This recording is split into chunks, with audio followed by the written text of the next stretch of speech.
Welcome to Vote Pro Podcast, the award-winning cannabis news podcast brought to you by votepropot.com. Here are your hosts, Phil Adams, Jay Britton, and Andrew McCreadies.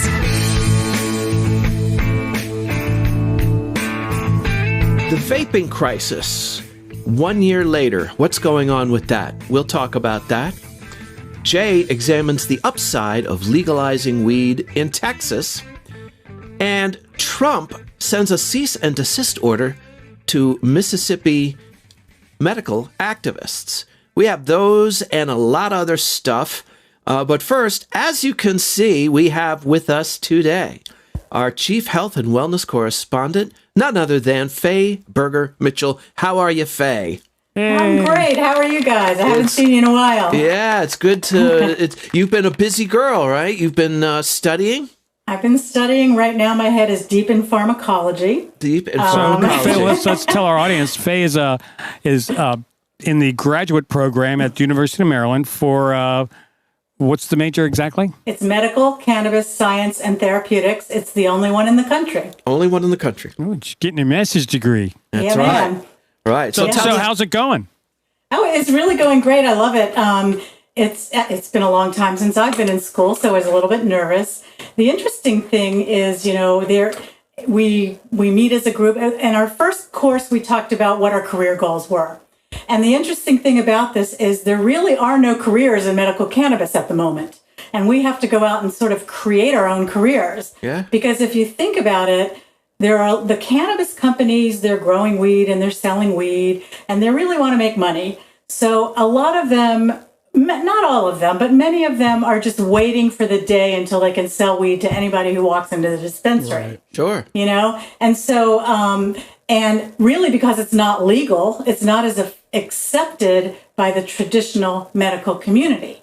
So we have pharmacists in our program, we have nurses, I'm a dietitian, we have a lot of medical people who want to learn this and bring it back to their facilities or to their workplaces. However, again, till it becomes legal, there is not a job that says cannabis consultant or cannabis nurse, or, you're not going to be able to look at the want ads or whatever on Indeed and find a job like that. Must have a master's in weed, right? Right. Yeah. We've talked about this before, and how the medical community, really, many doctors have not embraced medical marijuana. Right. And a lot of them they don't know anything about it. We had to do an interview. One of our assignments was to do an interview, so I picked a local doctor who I work with, and that was his thing. He said, until this MORE Act passes, his belief is that, it won't go very far with the medical community. Mm-hmm. Right. Once the MORE Act passes, and he was very much familiar with all of that, as soon as the act passes, then the research can come. Doctors will not, and other medical professionals will not accept this until you have the research to back it up. That's their ethical. They have to. And of course, Faye's talking about the Marijuana Opportunity Reinvestment and Expungement Act that we've been talking about a number of times. That is waiting for the House to take some action on it, and they are talking about making it a priority after the election. We were thinking that it might happen sooner than that, but they keep putting it off. So hopefully after the election, no matter who ends up winning it, they'll get back to work on that.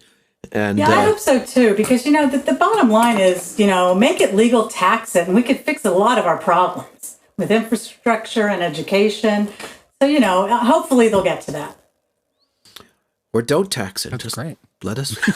No. Have it. No, I think the way you're going to get the act passed, though, is there's got to be some kind of benefit there for the people who are going to vote for the act. Well, maybe there's some politics in there, knowing that the current Senate is never going to sign off on it.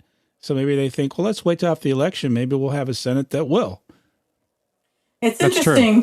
One of the things we learned about, and I'm not going to go into detail, but they have this, the scheduling so wrapped up within so many different government agencies, DEA, National Institute of Drug Abuse, the FDA, that in order to make this change, it's this whole laborious process. Absolutely. Yeah. the alphabet soup of government bureaucracy. Exactly. Acronyms. I haven't heard anyone that could accurately describe exactly how who has to sign what document to get legalization done.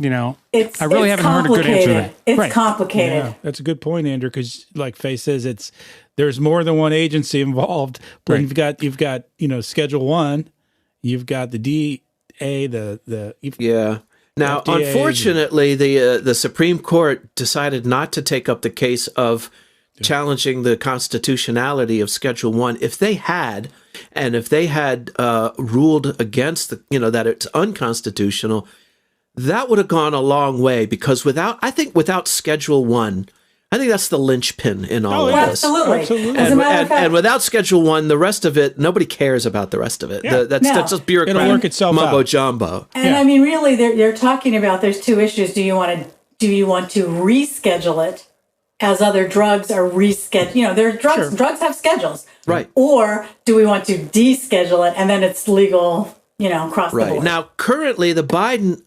platform is for rescheduling, not descheduling. Yes, and decriminalization and expungement. Yes, yes. Kamala Harris, when she ran for the nomination herself, was an outspoken advocate for full legalization. She scaled that back since then, being on the ticket as she is.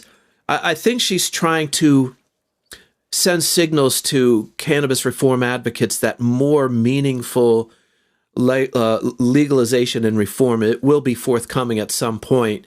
Well, that's how it is everywhere. Right now, her running mate is not. It's not a policy that Joe Biden favors. Right. Well, and honestly, I have to say, as I've read and I've looked into this more, I feel like that's how a lot of the states have gone. At first, it became legal medically. And I feel like that's going to open the door, and then we'll go down to the other end of like, okay, it's legal. But it seems like legalizing it medically is sort of the first step. Yeah. Consistently it is. Now, tell me how you view that, Faye, because you're looking at this from very much a medical marijuana standpoint. There's a lot to be said for the idea that medical should come first, because people who need it as treatment should be able to get it, and it should be treated as medicine. Because for a lot of people, it is medicine.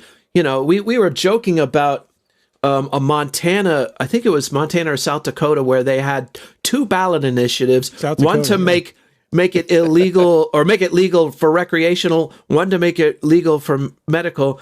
And we were considering there was possible that the medical get voted down, but the recreational gets passed. And it's like, well, you could use marijuana all you want, as long as you're not using it for medicinal purposes. Well, and actually, you're right, Phil. And that's the thing. I hate to be the buzzkill here, but I really would like to see it legalized medically first. I definitely am concerned about all the people who are in jail because of, stupid cannabis offenses that they did nothing. And that needs to have something done about it.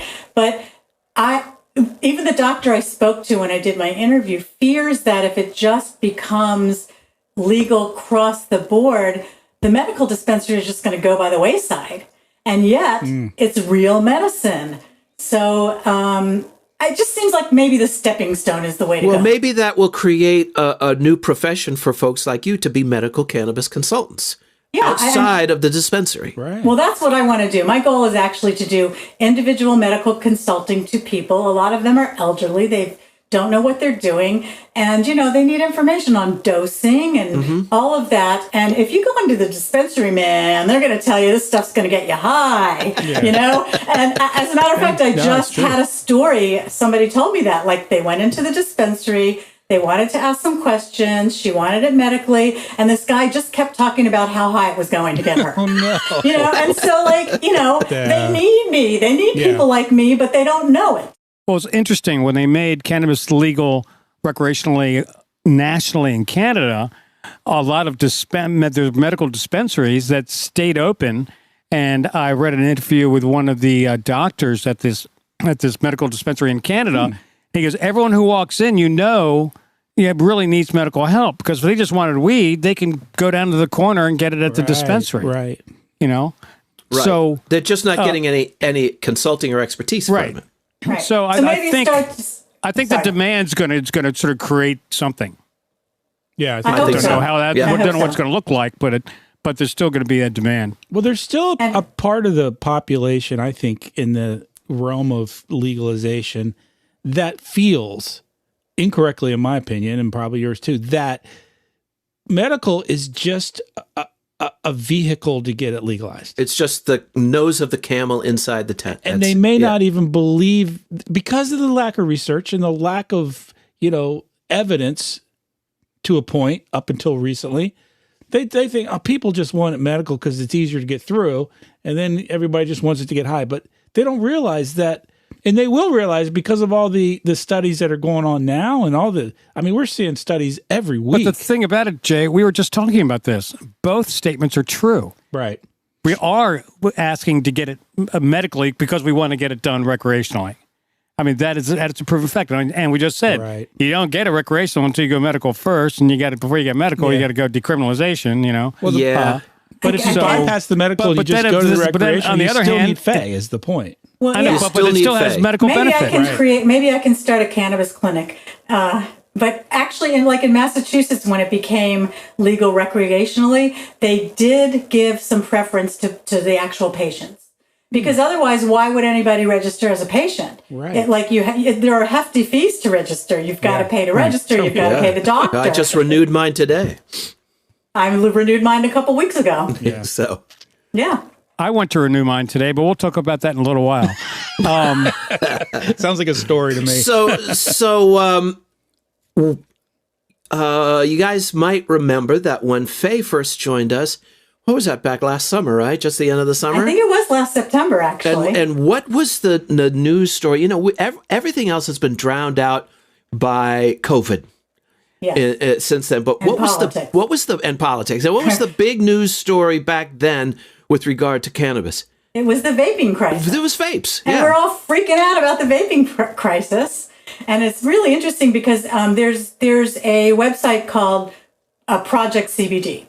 And it's a really good website, legitimate, good articles written by, educated people. So I use that a lot. But it's written for the average individual who can understand what's going on. So they did just sort of a summary of the vaping crisis 1 year later. And, if you remember correctly, initially they were talking about it was this vitamin E acetate. Remember that? So that was the first thing they talked about. And actually, just to go back a bit, as of February 2020, there were 68 deaths and 3,000 hospitalized.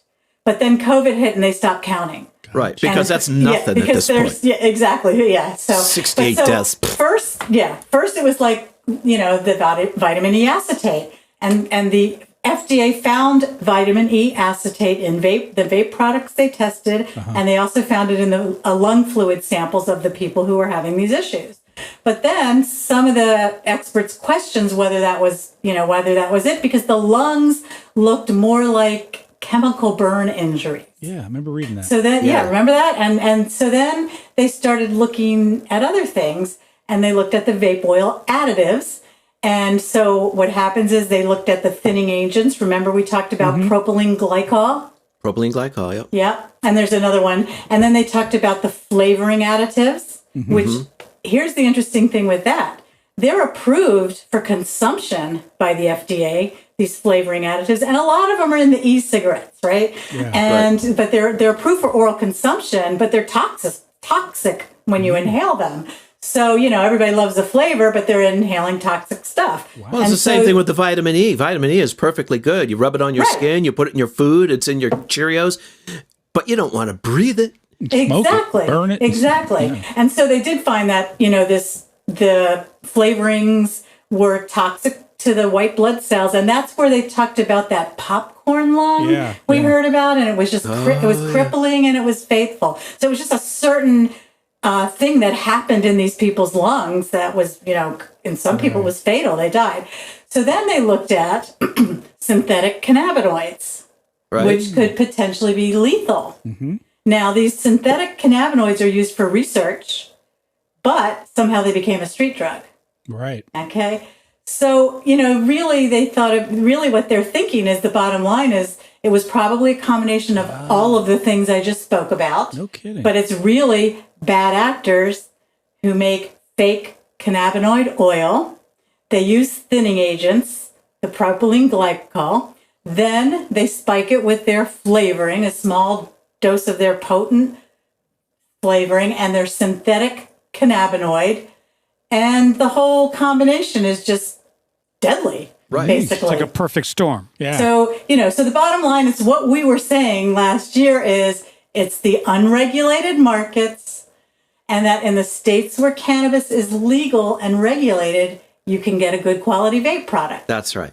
And that's what we were saying a year ago. It was the black market, and exactly what you say. And there's nothing to be worried about if you buy your vape cartridges from a reputable, state licensed dispensary. Right. So legal, regulated cannabis Are safe.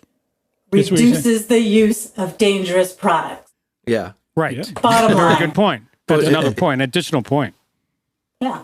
So, that's it. That was the bottom line. And it's like we kept saying that, and we it made sense because I remember back then I talked about how, all of the companies, they didn't, they were testing and they had put out all kinds of reports with toxicities and they weren't there. Right. The legal companies, the cannabis companies. So the bottom line is if you go buy a vape at your Bottom line is dispensary, legalize it. you're safe, right? Yeah, legalize it. Exactly. Legalize it. Legalize and regulate. Back to vote pro pot, right? Yeah, that's right. Well, we were talking earlier about this, and one thing I've learned since we started this podcast is that cannabis has some incredible uses for it. I mean, medically and recreationally. I mean, it can be fun, but it doesn't come without without problems. Some people can have a problem with cannabis, and cannabis can cause challenges for some people. Absolutely. And so. So it's not a panacea for every illness, and I think we have to realize that. And so I was thinking, so when you sell cannabis legally, should there be a warning label on it? And if so, what should that warning label say? Well, what should it say? That's going to go back to the regulation, right? So what should a warning label for cannabis say? Well, I have an idea of what one could say. I think it should say, dude, man, if you got shit to do, go with a sativa. There you go. There you go. I mean, we don't even know what that warning. I mean, it could be just do not use this without the recommendation of your physician. However, none of the physicians know how to recommend it. So I mean, they don't say that about alcohol. No, they don't. You're right. Well, but there are warning labels on alcohol. You have warning labels on cigarettes. You have warning labels on lots of stuff. All right, so put a warning label on it. That's fine. Yeah, sure. It shouldn't be used by underage, absolutely, teens and children, obviously. And it's just like Andrew said, it's not without its risk. We shouldn't pretend that, it's risk-free and the cure-all for everything. That's exactly why I went into this program, because I had these little sort of nagging doubts that I should not be just telling everybody to take this medicine, because there's got to be people who shouldn't. Yep. So and that's why this program it's so great it exists, and people are learning about this. Well, I'm going to be very interested to see, and when you have your graduation, you got to send out invitations, because the three of us, and I'm committing you guys to going to Faye's graduation when she gets that. I have one. We're going to do a steak dinner. There you go. Graduation. We'll do a steak dinner, and we'll have a special episode for our chief health and wellness correspondent. By the way, now the one who usually does all the state updates for us is Jay. You don't have your usual raft of state updates. There's a lot going on in the states, but right now there's only one state you're looking at, right? I saw this article today in the Dallas Observer by Simone Carter, and this has I'm throwing this out to our buddy James, our fan James. What's up, James? It's about Texas, and what it is it's always nice to hear from our fan. A new report released Monday by Vincetti Sacirbey LLP, which is a national firm specializing in cannabis law and policy. They issued this report. This is for Texans. It says, according to the report, legalization in Texas would bring in sales of approximately $2.7 billion annually. Okay. It would create 40,000 new jobs. That's just direct in the industry. That's dispensaries, growers, processors. That doesn't account for tens of thousands of other jobs, likely. All the ancillary stuff, real estate and construction trades and tourism and whatever else. HVAC. The state would rake in more than $500 million a year in taxes and revenues. $500 million. It's a lot of dough. And if and it would get rid of low level possession. So, do you think people like money No. down in Texas? No. I think it's Texas is not the issue. Is the politicians. I mean, they've got a governor down there who finally legalized hemp, signed a bill to legalize hemp, and then he added a regulation to it that you can't smoke hemp. I mean, come on. So, shut up. Speaking of, before I close that segment out, just thought I'd throw out there that, we've got this election in 1 week. 1 week from today. We're going to release this on Tuesday. So you got 5 states with initiatives on there, addendums, initiatives, whatever they call them in your state. Okay. South Dakota, we talked about. Dakota. Montana, Arizona, New Jersey, and Mississippi. So if you're in one of those states, you don't, like Andrew made the point last week, doesn't matter if you're Republican or Democrat, you're voting for Bush or you're voting for Trump or you're voting for Biden. Bush isn't running, Jay. Oh, okay. Smoke the big That was a fatty long before time the show. You can write him in. You can write him in. That's right. Don't write him in. Let me tell you, he's a disaster. I think Billy Bush is still Hogan looking for a wrote job. Reagan in. He did. Yes, he did. Yes, he did. Do your Reagan there. Reagan's dead. Well, I think Billy Bush is looking for a job still. Yeah, probably. Right. So if you're in South Dakota, Montana, Arizona, New Jersey, or Mississippi, vote yes. Look it up. Go online and figure out what the name of the... And I almost hate to say this, but New Jersey's looking pretty good. It's looking real... They're all looking good. They're all looking pretty good, but I'd still hate to say it because that, as soon as I do that, people go, oh, I don't know. Yes, you do. You need to vote. You need to vote. Absolutely. But they're all they're all looking good. I think with all the issues that are on the ballot, not really issues on the ballot, but everything that's going on this political season, and it seems like, God, it's so overwhelming. But there is a light at the end of the tunnel, and I think we should look at it and be proud that I think this election, this November 3rd, cannabis is going to be the big winner. Yeah. I think across the board, I think cannabis it will. is going to win. I think all 5 of these are likely. The big question to me would be South Dakota, whether they go for the medical or the recreational adult use or both. Or both. Yeah. So it'll be interesting to see that. Interesting to see how South Dakota According to comes along. polls, Yeah, but I really think all that 5 are cannabis is looking going to be the big winner of this election. I think that's a great point. And we want cannabis to keep on winning.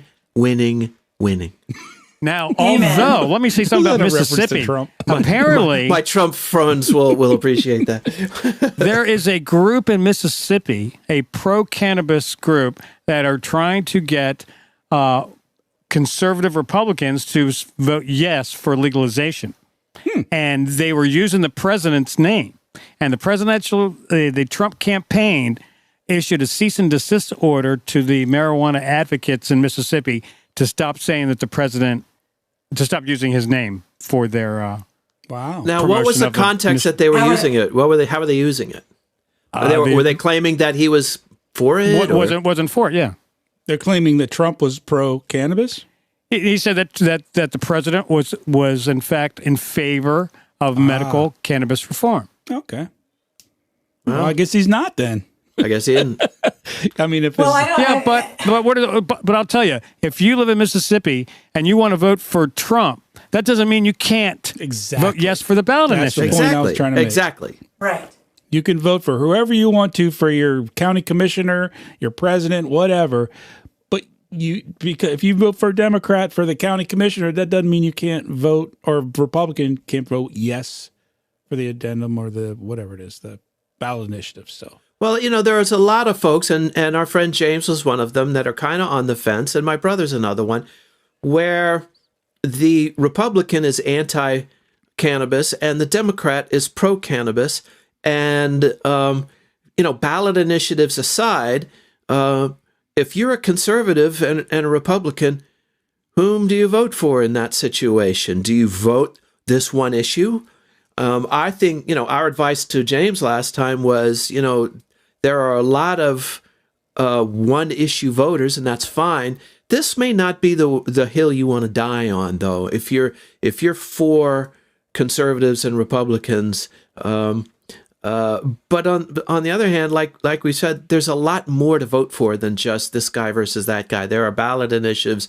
There are all kinds of things. So, but the issue we've seen in a lot of states is they'll pass an initiative, for example, but they've got a conservative Republican governor or legislature that makes it a freaking pain in the ass because they won't pass the regulations. They kick it down the road, or they make it so ridiculous you have to be on stage 4 cancer to get it. Those kind of things. Right. So or they drag it out because they still have to write the bill and they have to pull out the legislation. Right, and 2 years later, it's still languishing. Yeah. They're still debating over what the specifics are. And that's why it took Maryland 4 years to get the program up and running. I and highly Ohio recommend, a lot longer than that. Highly recommend you go to normal.org/election, and you can go to your state. And if you're thinking, I think I might vote for this person, they have it spelled out there what their stance is, and they give them a grade with regard to legalization. It'll say Joe Smith is a Democrat, but he gets a C-, and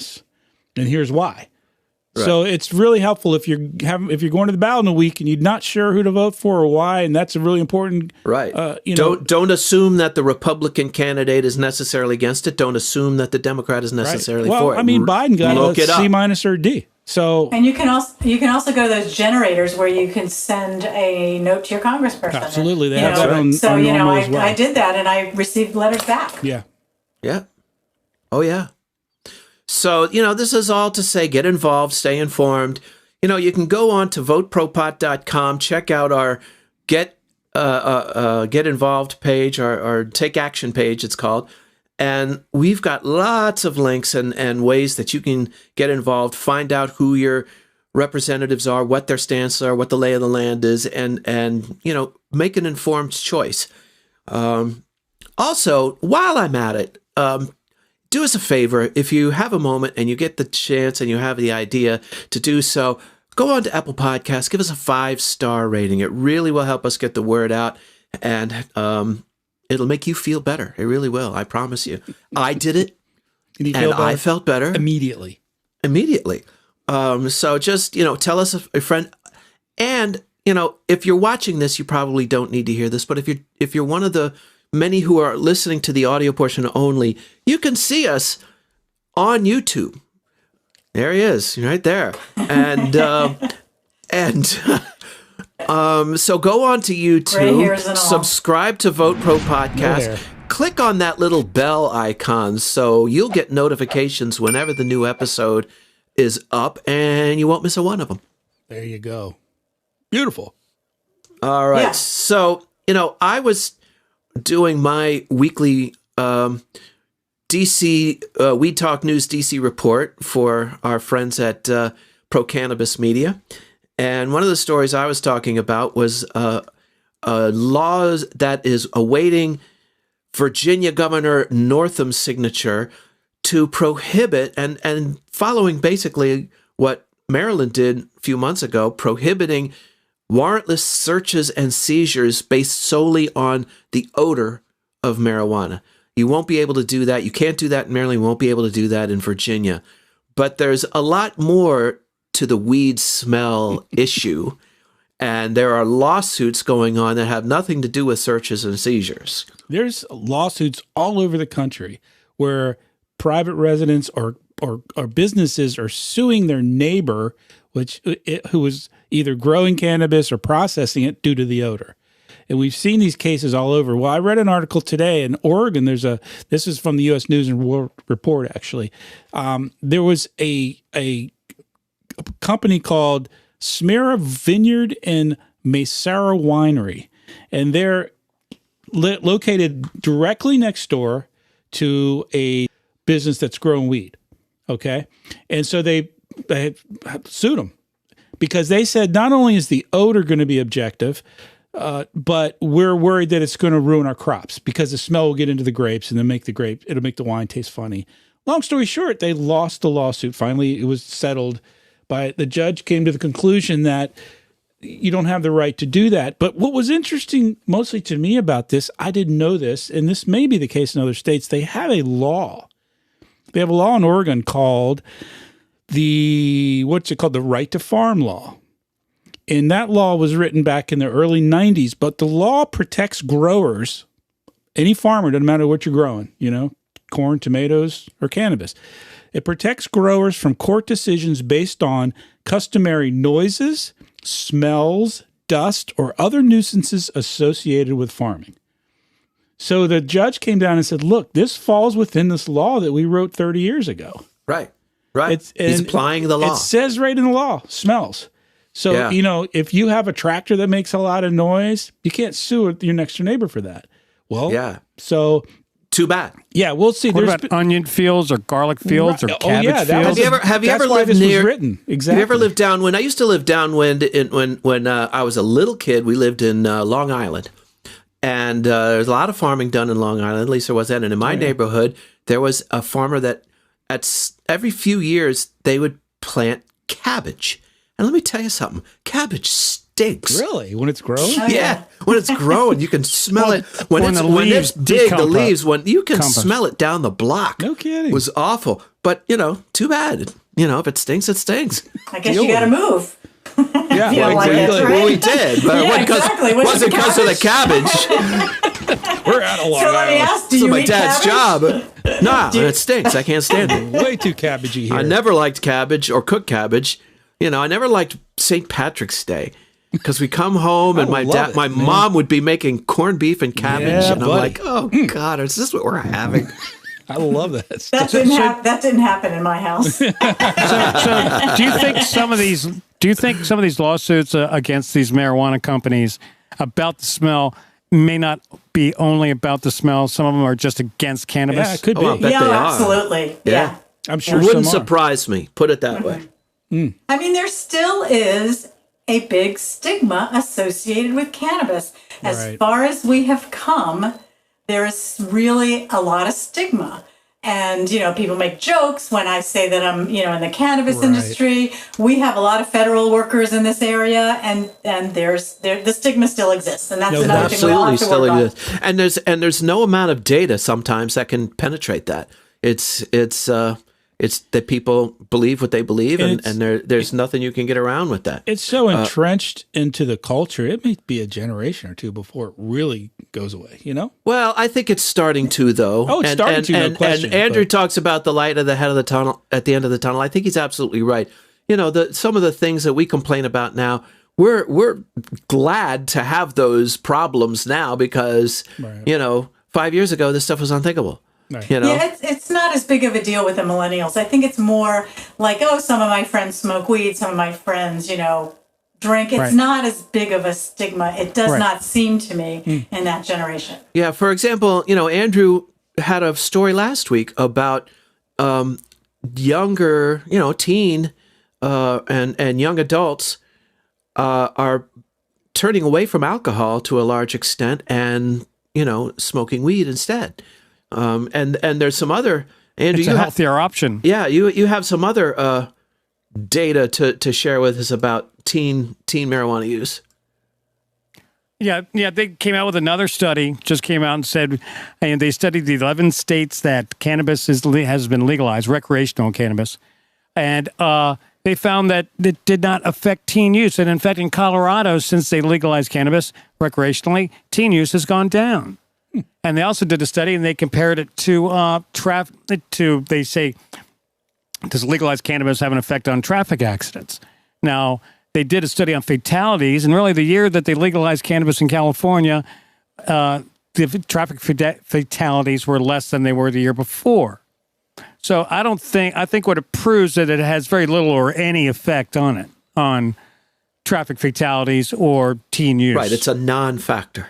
Well, you can hire a research group to come up with whatever conclusion you want to reach, and sometimes these studies have predetermined conclusions, and that's just a fact. I was looking at one just today, and it was funded by Canopy, the big cannabis company. Yep. So you do have to look at who's funding this study. All the government studies in the 70s all came back saying, cannabis is going to cause you to use heroin and, I can tell you why. The National Institute of Drug Abuse, which did all of the studies, their goal or their purpose is to talk about drug abuse, to talk about the harms, not so they're biased as to what studies they, conduct and publish.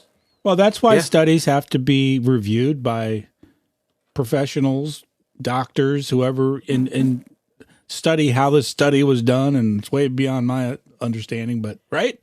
You just say a study that somebody didn't publish. Making my head explode. I'm doing a study tonight. You see, as it happens. Well, I don't know.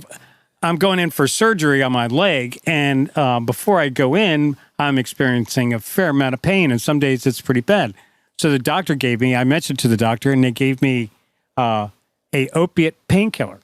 All right. So I took one before the show, and I'm starting to feel it right now. I was wondering. That's your study?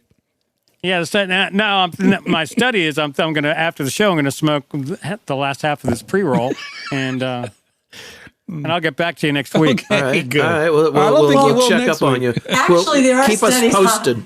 Actually, there are studies that show that cannabis use does reduce opioid usage. With people with pain. So yeah. Well, Phil and I went to an event, a cannabis expo, seminar. And the doctor said that actually just a little bit of cannabis greatly increases the effectiveness of opioids. Right, and lessens the possibility of developing a tolerance. So there's also a study, and Faye, you can speak to this, regarding patients with multiple sclerosis. Yeah, and it's funny because there's studies and there's research. And a study's more like looking at what people are saying or what people are doing. Survey, yeah, sort of a survey. And so, this survey study said that 42% of patients with MS are using cannabinoids or cannabis-based medicine in one way or another. But 90% of them said it was used medically. And what they were using it for was to improve their sleep, reduce the tremors, and help with nausea and anxiety. Wow. So, which is 40%. what a lot of people use cannabis for that. That's right. But the overwhelming majority of them expressed that they wanted to receive more guidance from their healthcare providers on cannabis use. Back to what we were talking before earlier. Yet fewer than 1% receive that type of information from their provider about the type of product they used. And yet again, what was the bottom line of the study? We need more research and personalized evidence-based guidelines. Right. You know what I think? What specifically I think we need to research, and that is the differences in strains. And we have to realize, some people said, I use cannabis to treat this and it worked great, but if you don't use the same strain every time or a different strain, it's not going to be as effective. That's what we need to do. And I think you have to realize that it's a holistic medicine, and it's not going to be precisely the same. We're not even at the terpene level yet. Right. We need more studies just about the plant. And then, there are some studies how the terpenes interact. A pharmaceutical has to be precisely the same every time. Exactly. All cannabis is not created equal. A bud from the top of the plant and the bottom of the plant are going to be a little different. Right. Well, and that's what makes it so difficult to use as a medicine, because how do you dose it? It's different, and how do you, Do you know, that's the issue. Have there been any studies on a correlation between using cannabis as an MS patient? Has there been any research, I should say? I'd have to look that up. I really don't know. I'm sure there has. What's happening with research is, you all know this. There's the weed that's grown at the University of Mississippi is the only cannabis that they can get for research. And again, that process of just obtaining it for research is this impossible bureaucratic thing. And it sucks. Now, there are companies in some of the states like Colorado, some of the companies are beginning to fund their own studies and real studies with real scientists. So we're just on the brink of that. Right. And along with the MORE Act, there is also legislation pending in Congress that will allow researchers to use any medical grade cannabis that they can get from a dispensary in their research. And I think that is just as important as passing the MORE Act. It's key. I mean, because if you're studying a substance that doesn't bear any resemblance to what the patient or person is going to get, it's of no use. Right. It's no use. I do want to mention one last thing before we go. Halloween's coming up, and definitely don't give your weed to any kid. Don't fucking dose any kids. Yeah, I mean, let those kids get their own weed. And they will.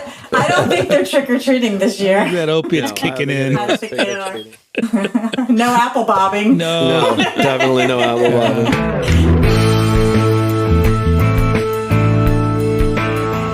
Well, folks, we are very happy that you've joined us for another exciting episode of Vote Pro Podcast, where we're thank you to our Chief Health and Wellness Correspondent, Faye Mitchell, for being with us today. Glad to have you. Fun to have you. Fun to be here. Great times.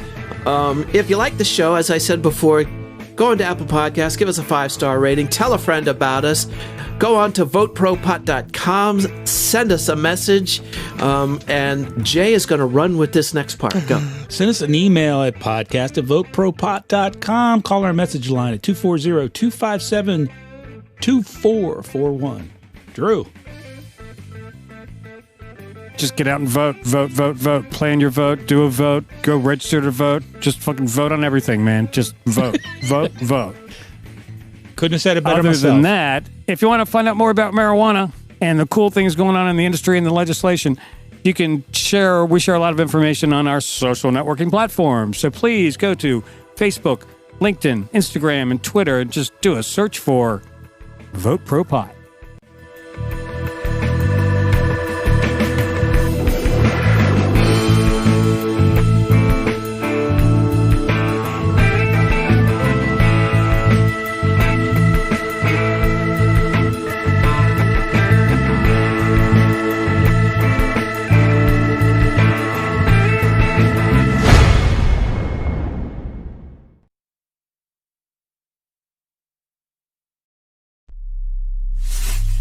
We are Pro Cannabis Media.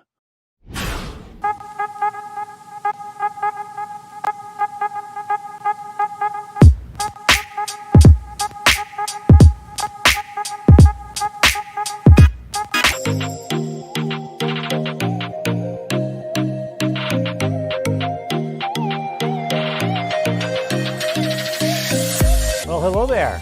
Here we are again, another live stream from the new studio of Pro Cannabis Media. This is Cannabis Chat, and I'm Jimmy Young.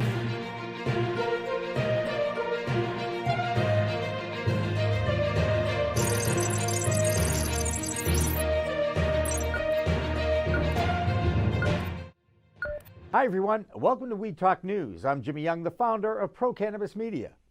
And I'm Kurt Dalton, the founder of Cannabis.net. Every week, Kurt and I get together to review some of the biggest stories in the cannabis industry. He and I talk about them. We have a few comments, and then we get reports from Canada, New York, and Washington, D.C. And this week's no different, Jimmy. We finally have Vermont moving toward recreational cannabis with retail opening in their state. We have an old state and a new state, Colorado and Illinois, both setting cannabis sales records in July, as well as multiple efforts to legalize the cannabis plant in America, including our friend Steve D'Angelo getting involved. But first, let's go to Debra Borchardt in New York to check on the financial weed scene. Deborah? Thanks, Kurt. Thanks, Jimmy. Well, things seem to keep going the wrong way for Charlotte's Web.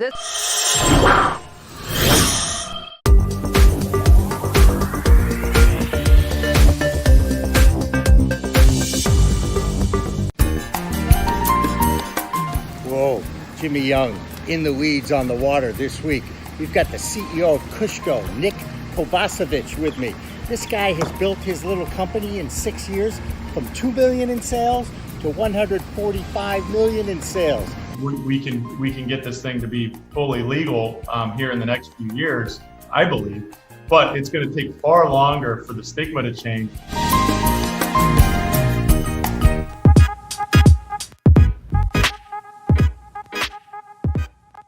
I think you guys are the pro-cannabis story. And I love pro-cannabis media. Hi, I'm Jody Roberts with Eastern Security Safe, and I love pro-cannabis media. Hi, I'm Laura Beener. I'm the president and co-founder of The Healing Rose, and I love pro-cannabis media. It's been such an integral part of our success here at The Healing Rose.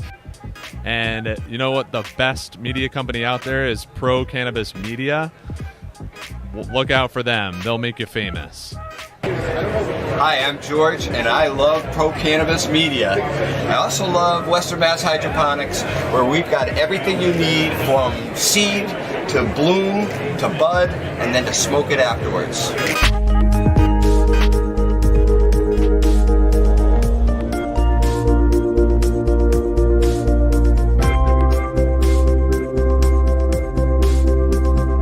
Take your Zoom call podcasts or webinars to a whole new level. Nurse Mark and the Green Nurse Podcast. We are here. That's right. PCM can animate your logo, add eye-catching full-screen graphics, and lower third identifying motion graphics. Look like the network. Act like the network.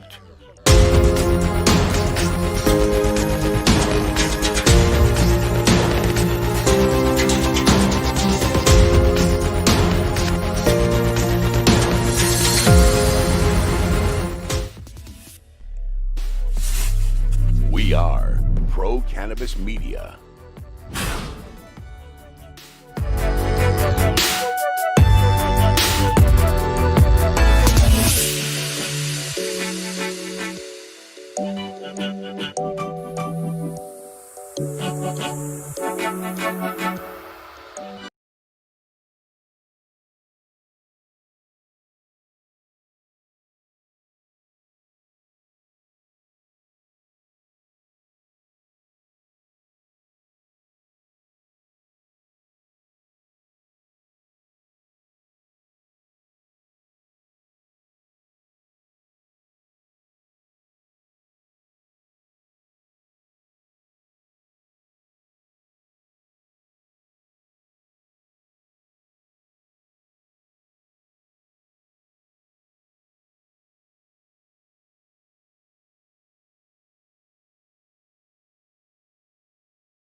Hi, everybody. Happy Friday. Happy almost new President Day.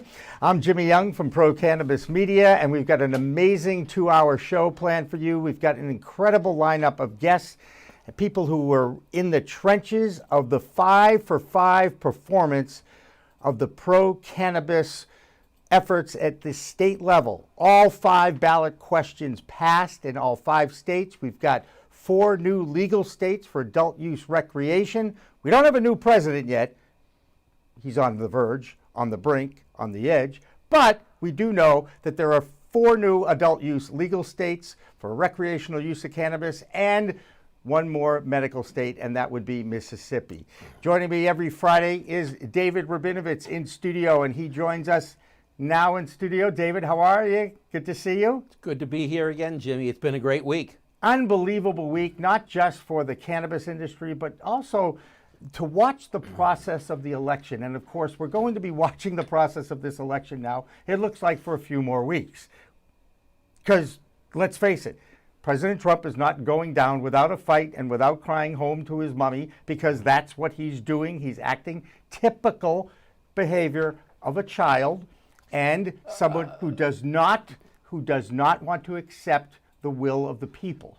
But remember, we're a cannabis show. Yes, we are. I know, and I try to. But you know what? You can't not take politics and cannabis out of it now. Cannabis is part of the political scene. It's why we have someone on deck right now that we're going to introduce, and we're going to talk about that because this guy is in the trenches in Washington, D.C. Absolutely. He's the communications director of the National Cannabis Industry Association. He is Morgan Fox. Morgan, thank you so much for joining us this afternoon for Cannabis Chat. So, what's it like in D.C. and how happy is the NCIA to go 5 for 5? Well, this was a really fantastic year for cannabis ballot initiatives. As you mentioned, went 5 for 5 with Arizona, Montana, New Jersey, and South Dakota all passing adult use initiatives, and Mississippi overwhelmingly passing a patient-focused medical initiative. There's a lot of interesting things that came up in this election that I think are indicative of how much more quickly cannabis policy reform is moving. I think right off the bat, we have to look at the fact that initiatives passed in 3 very conservative states. If you're looking at Montana, South Dakota, and Mississippi. In Montana, the initiative did very, very well. I think a lot better than a lot of people expected.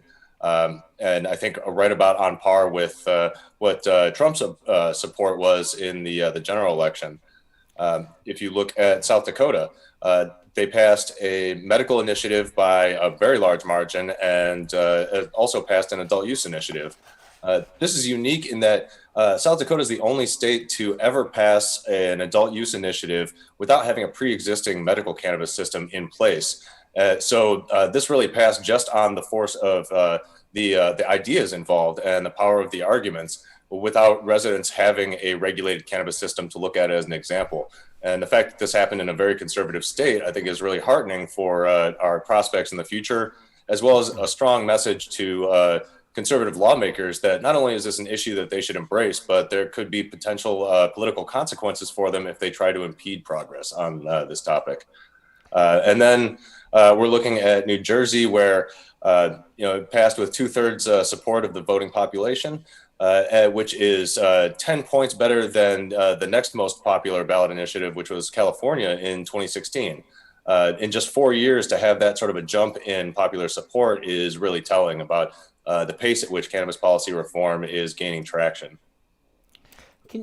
I want to just ask him one follow-up on that, because about South Dakota, because their governor, Kristi Noem, a Republican governor, she said today that she thinks voters made the wrong choice in approving marijuana legislation and medical cannabis ballot measures this week.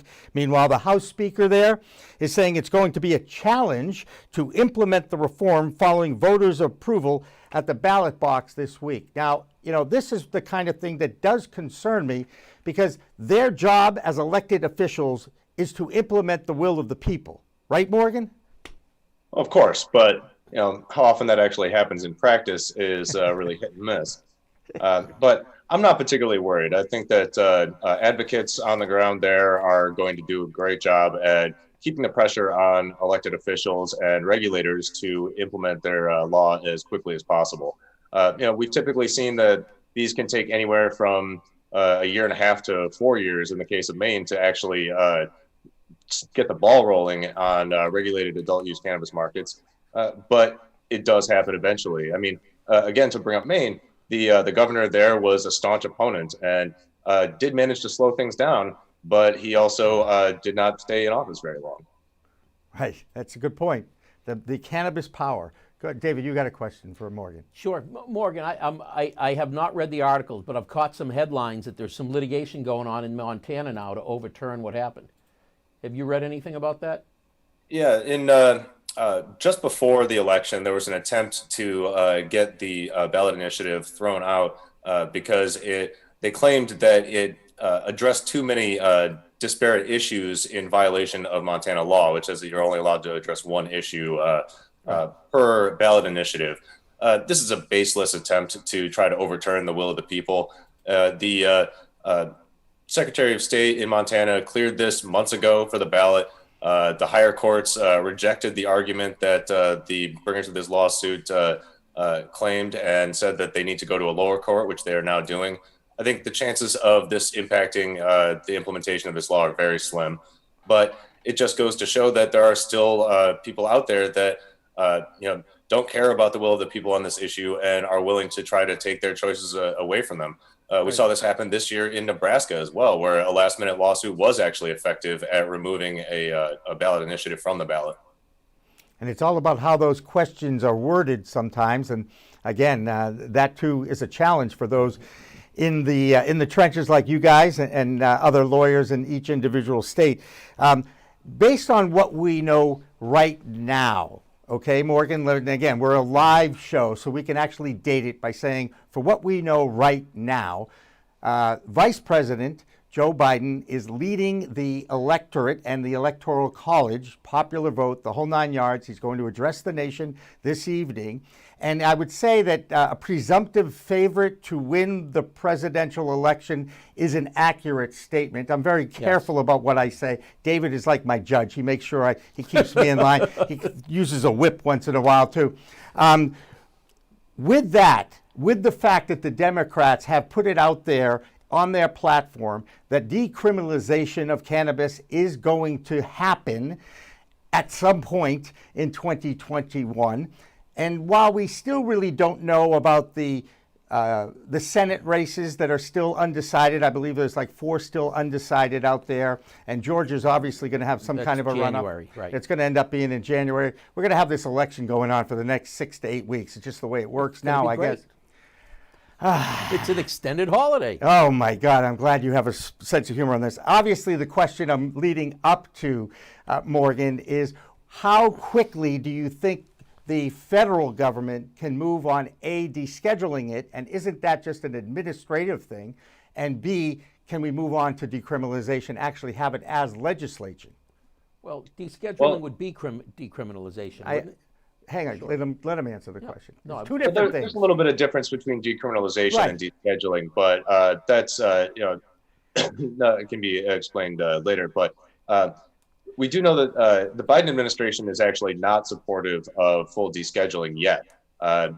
They've shown an ability to evolve on the issue, and Senator Harris is the chief Senate sponsor of the MORE Act, which is a descheduling and restorative justice bill in the Senate. So we think that there is room to help a Biden administration evolve on this issue, and at the very least, it's highly unlikely that they would stand in the way of descheduling. The House appears very able to pass a descheduling bill, and hopefully we'll have a vote on the floor for the MORE Act this year in the lame duck session. But the Senate is still going to be a little bit more difficult when it comes to comprehensive cannabis policy reform, even if it flips to Democratic control. Admittedly, it will be a lot easier to get those ideas through committees and onto the floor for votes, whether they be comprehensive or more incremental changes, such as the Safe Banking Act. But I think that it's very difficult to tell at this point when we can really put our finger on a date for when we should see full descheduling and regulation, regardless of the outcome of either the presidential or the Senate races. We do know that Democratic takeover of the White House and the Senate would accelerate the pace at which we can get things done. But regardless, we're going to keep working on both sides of the aisle to convince lawmakers about the facts on this issue, and also make it very clear to them that this is an issue that generally is more popular than any politicians on any ticket. So if any lawmakers want to keep their jobs, it's probably a good idea if they start looking at this issue a little bit more seriously and prioritizing debates around it on Capitol Hill. I'd like to believe that all happens rather easily, but I also know the realities of it as well. You mentioned the lame duck Congress, which is the description of what happens when leadership changes, and then you've got this 6-week period before the president-elect gets actually sworn into office. This is what democracy is all about. We're seeing it in action right now, despite some of the challenges that are coming out of the guy who's sitting there right now. One of the most frustrating things to me has been when the House has put out a COVID relief bill, a second COVID relief bill, and the Republicans have done such a great job of counting the amount of time that the word cannabis was in that relief bill. And they said it's actually in there more times than jobs is in that COVID relief bill. How in the world, how challenging is it as someone who's in the trenches, working the lobbies and working with lobbyists all the time, to explain to the Republicans that are blocking this, don't you understand that cannabis leads to jobs and also increased tax revenues? I'm guessing that's a pretty solid argument, but they don't seem to want to hear it. Yeah, the word count that some lawmakers were citing on Twitter, when it comes down to it, it was really just grandstanding and politicking. The fact of the matter is that the Safe Banking Act provisions within the HEROES Act are basically revenue neutral and are not really a contentious issue in the high-level discussions around a coronavirus relief package. Those conversations are much more about bottom line dollar amount and issues totally unrelated to cannabis. So when we're talking about the ongoing and pretty contentious debates around what the next pandemic relief package is going to look like, we're pretty hopeful that we'll be able to keep the safe banking language in that, simply because it's really not a contentious issue and it doesn't cost the government or the taxpayers any money, more or less. Right. And as I remember when I visited and met you for the first time last May at your lobby days, that it's really a public safety issue. That's what the Safe Banking Act is all about, just because we're trying to move away from a cash-only business that is going to generate millions, if not billions of dollars in this world right now.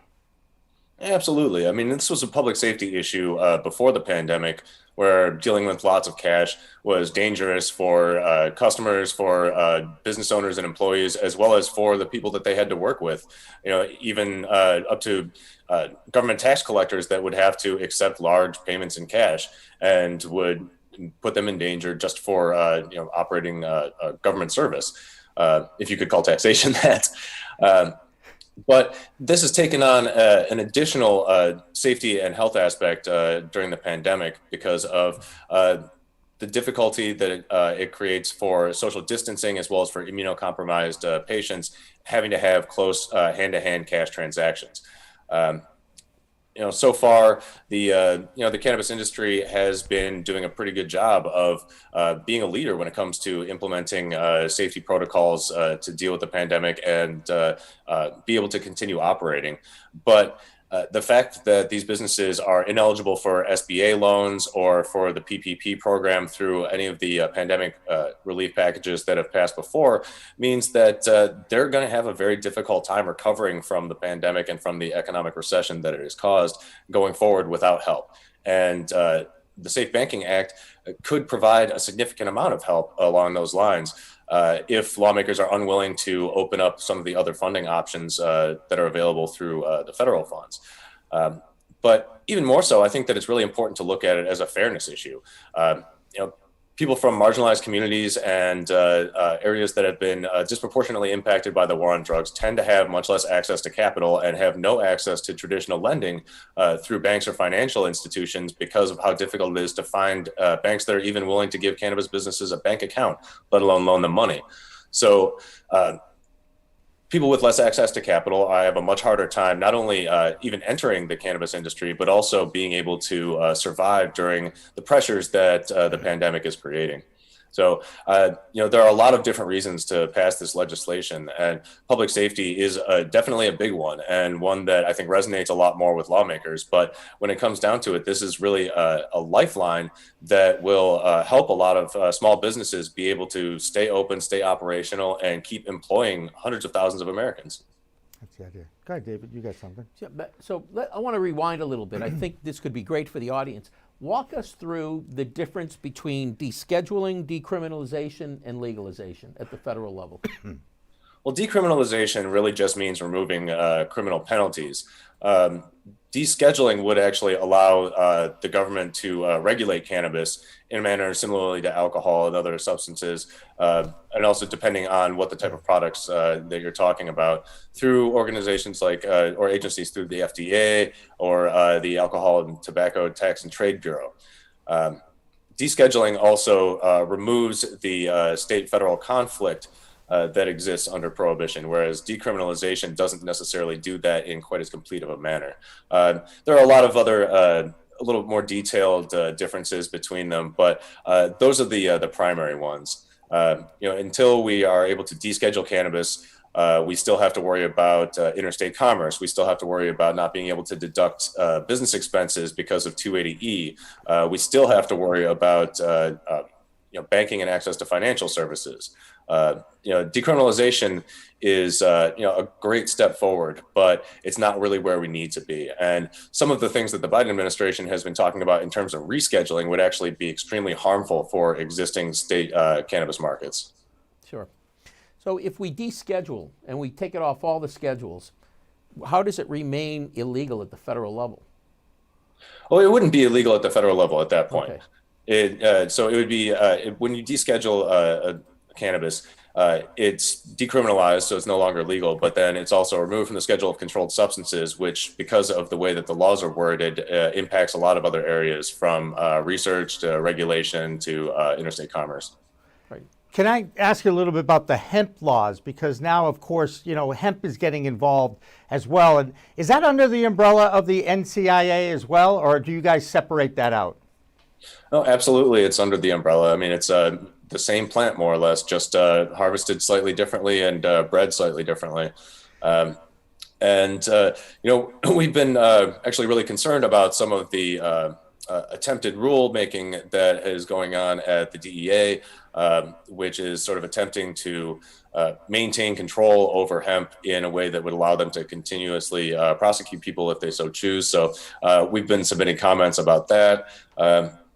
I think there's a lot of concern among processors and even growers that at some point during the processing and growing processes, the plant is naturally going to get above the acceptable level and definition of hemp under the Farm Bill, which is 0.3% THC.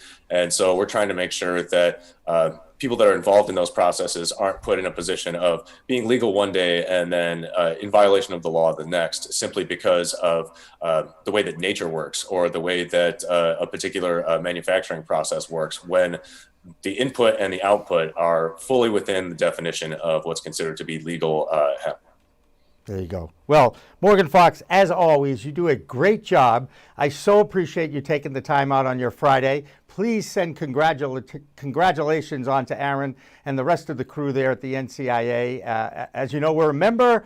We love to wave the flag, and every time I have you on, I always learn something, so I appreciate that as well. I really appreciate the support. And just a little plug, we have our biggest annual trade show going on next week, the Cannabis Business Summit, from November 10th through 12th. If you go to cannabisbusinesssummit.com, you can find ways to register there. We've got a great lineup. Keynote speakers are Andrew Yang and Carlos Santana. So we're really looking forward to it, even though, unfortunately, it's going to have to be all digital this year. We are putting our best foot forward and really trying to bring our members and anybody else who would like to register and attend the best possible programming that we can under these very difficult circumstances. Absolutely. And did you see Andrew Yang this morning on CNN by any chance? Unfortunately, I didn't. I've been talking to folks about this past week pretty much nonstop since Wednesday morning. I understand that. Well, let's just say he was exuberant about how the election was going. But anyway, Morgan Fox, thank you again so much. Good luck with your summit next week and all that, and continue to stay in touch with us. Thanks for having me. All right, that's Morgan Fox. He's the Good to have you communications director. We got a great lineup. I do want to zip right through this, but we also know as we look at the clock, it's 4:20. It's what time is it? It's 4:20 time. And that allows me to explain the whole 4:20 thing. And in fact, we actually have visual aids because I'm going to introduce you to the Waldos. That's right, the group of high school kids from San Rafael, California. I went onto their website, 420. I think it's 420 Waldos. I think I put it up there. There it is. And these guys used to hang out at the San Rafael High School, meet across the street at 20 past 4 to catch a buzz. Law enforcement caught on, started using 420 as a description for public consumption of cannabis going on. And then the entire community of cannabis decided to adopt it and has made it into a celebration to April 20th as well as 20 past 4. So what does that do? Why do we play the Song of Shanty by Jonathan Edwards? Because this was our little cult here in New England. This song, every time we heard this song on the radio, we too would step outside and catch a buzz. So we're going to take our first break, but we'll be back with more of Cannabis Chat after Shanty from Jonathan Edwards.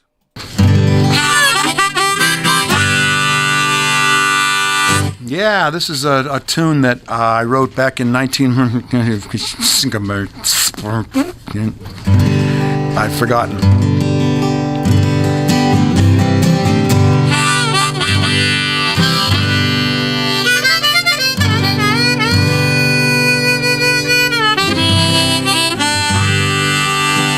We had a saying in our old band, one of my first bands in 1966 or so. What are you going to do tonight? Oh, just, like every other night, just going to lay around the shanty and put a good buzz on.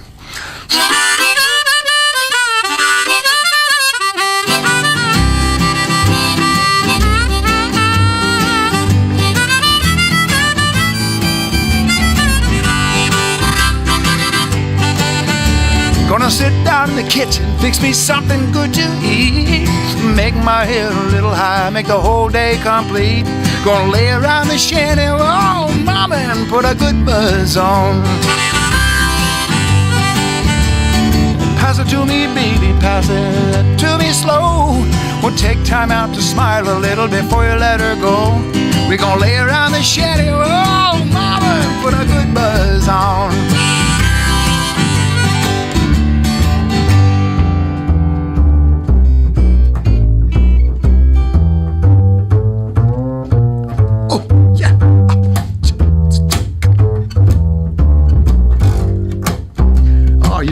You're on something. Go ahead.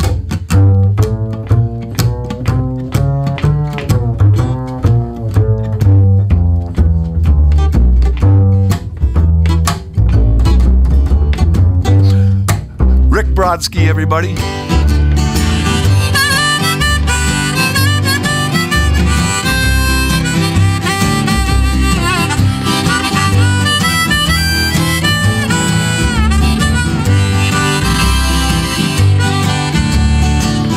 Nothing to do and there's always room for more. Fill it, light it, shut up and close that door, baby. We're gonna lay around the shanty, mama, and put a good buzz on.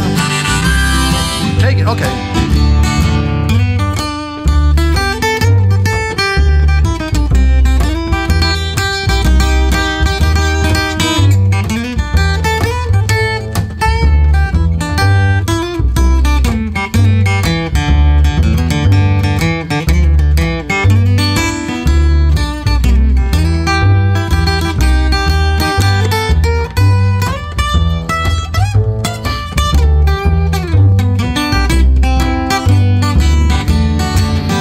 Prohibition never works, it's time to realize it. It grows in my backyard, it's time to legalize it. We're gonna lay around the shanty, mama, and put a good buzz on.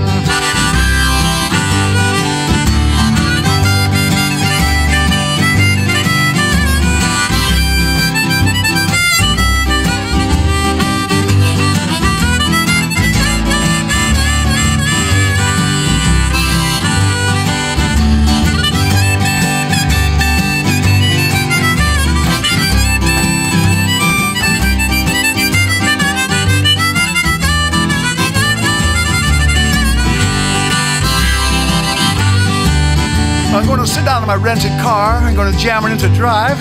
Gonna head on out and play at WSCA with Sean. I'm glad I'm alive. We're gonna lay around the shanty, mama, and put a good buzz on. Every night and day, we're gonna lay around the shanty, mama, and put a good buzz on.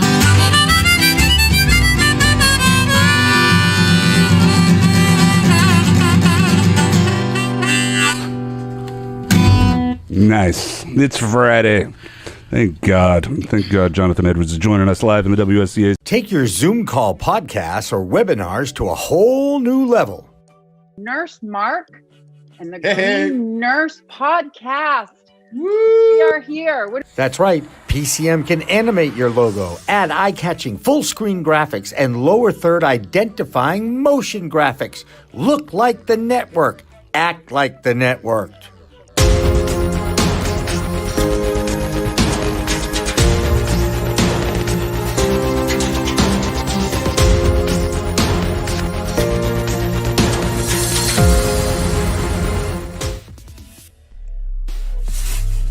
We are Pro Cannabis Media. We are back on Cannabis Chat. We've already chatted with Morgan Fox from the NCIA, and we are awaiting our 3 guests that we have coming up over the next half hour. One is he's become a regular here, Grant Smith Ellis. Yep. Yes. And also, we've got 2 members of I'm pretty sure that Melissa is, a member of the Marijuana Policy Project. One is Matthew Schweich from Montana, or at least involved with the Montana Initiative. And Melissa Mentele was involved with the medical question, executive director of the South Dakota Initiative for Medical Marijuana. And all of those won. Both of them, we're looking forward to talking to both of them. And I think I heard one ringy-dingy already, but we will get to whomever we have coming on in just a minute. David, just reflect a little bit on Morgan Fox's chat with us earlier today. Again, I can't imagine the challenges of being in the trenches in Washington, D.C. and having to deal with what goes on with the Republicans and the Democrats. It's got to be frustrating. But and you know what's going to be really frustrating is take any candidate. Now, I can't talk about any race across the country, but I suspect that you take any federal race and look at the numbers that a candidate may have won by and compare that to the numbers that marijuana is winning by. There's way more support for cannabis legalization than there is for most of the people running for office. Right. So the fact that they can get in and oppose it with the current tenor of the U.S. population is just surprising. Did you read former Speaker of the House John Boehner's quote that was out there on I Marijuana can't remember Moment? exactly what it was. Well, you but pretty I much did see just that said this it. morning. Yeah. He said, when cannabis is on the ballot, it wins. Right. Even with hyper-partisanship everywhere else, people of all stripes agree about cannabis reform. Now that's interesting, and here's why.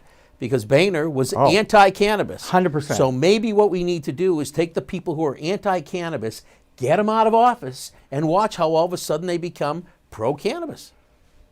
Or maybe we should just get them to do their jobs, which is to listen to the people that put them in office in the first place and make some action here, move it forward. The big political donors, right? The political donors, that's right. All right, I think let's see who we got in our, I see Grant is there, and I'm going to guess, is that Melissa or is that Matthew with us? Dan? It's Melissa Mentele. Hey, I know how to pronounce your name now. Are you there? We need to take Melissa off mute. Oh, no, it's not.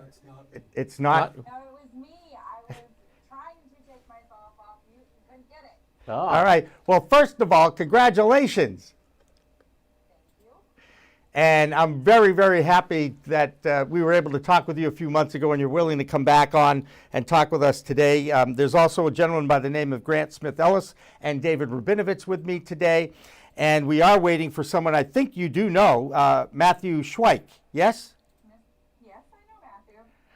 So, first of all, besides the congratulations, were you surprised at the numbers? Were you happy with the response? Walk us through what Tuesday night was like for you.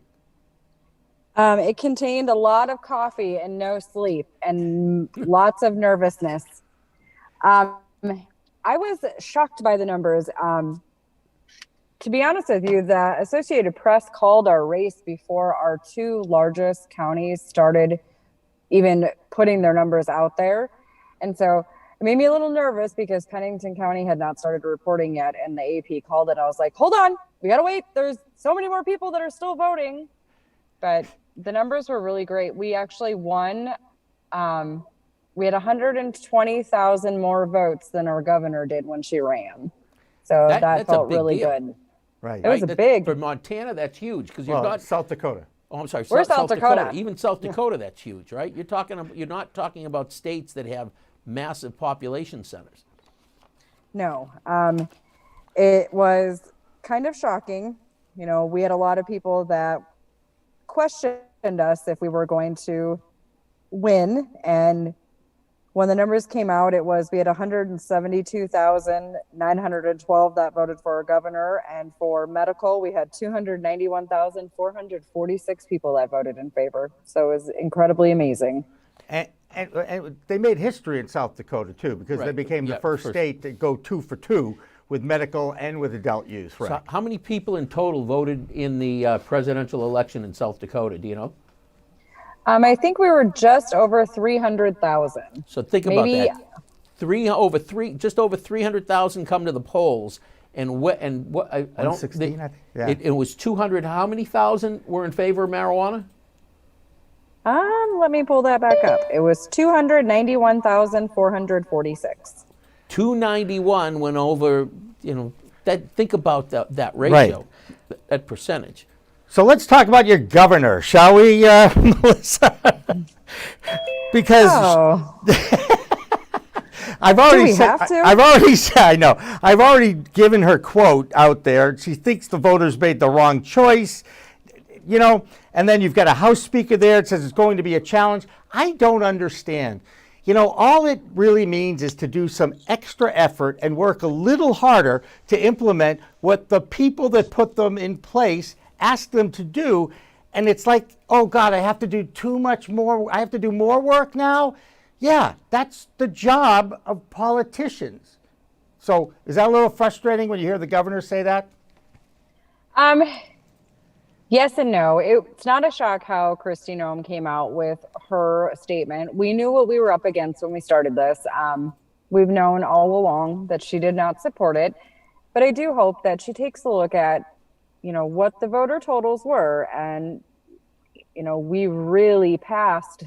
We didn't little bit pass medical. We really passed medical. And adult use got 50,000 more votes than she did also. So if she wants to continue to be our governor in her next election, she needs to take a really hard look at that and look at what demographics she's going to eliminate from her support. And I'm hoping that she does. And, she's a smart woman and she just gives us some grace and gives herself some grace and walks away from this fight. Right. Well, I also see that Matthew Schweich joined us. He is with the Marijuana Policy Project and involved with the Montana Initiative. So Matthew, I don't know if you want to turn your video on or not, but we are a video show, but I'm not going to certainly make you do that. That's totally up to you. There he is. Oh, there you go. Thank you there you go. How are you?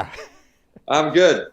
Thanks for having me on. I did work on the Montana campaign and also worked alongside Melissa in South Dakota, and we're very pleased with the outcomes in both states. Comparisons between the two, which was more of a challenge? No, they were challenging in different ways. South Dakota, we tried to do something that had never been done before, which is pass medical and adult use legalization on the same ballot at the same time, and which I think is a really smart way to fix bad marijuana laws if you can do it that way. I think it's actually hopefully going to be simpler in terms of implementing these policies in the long run.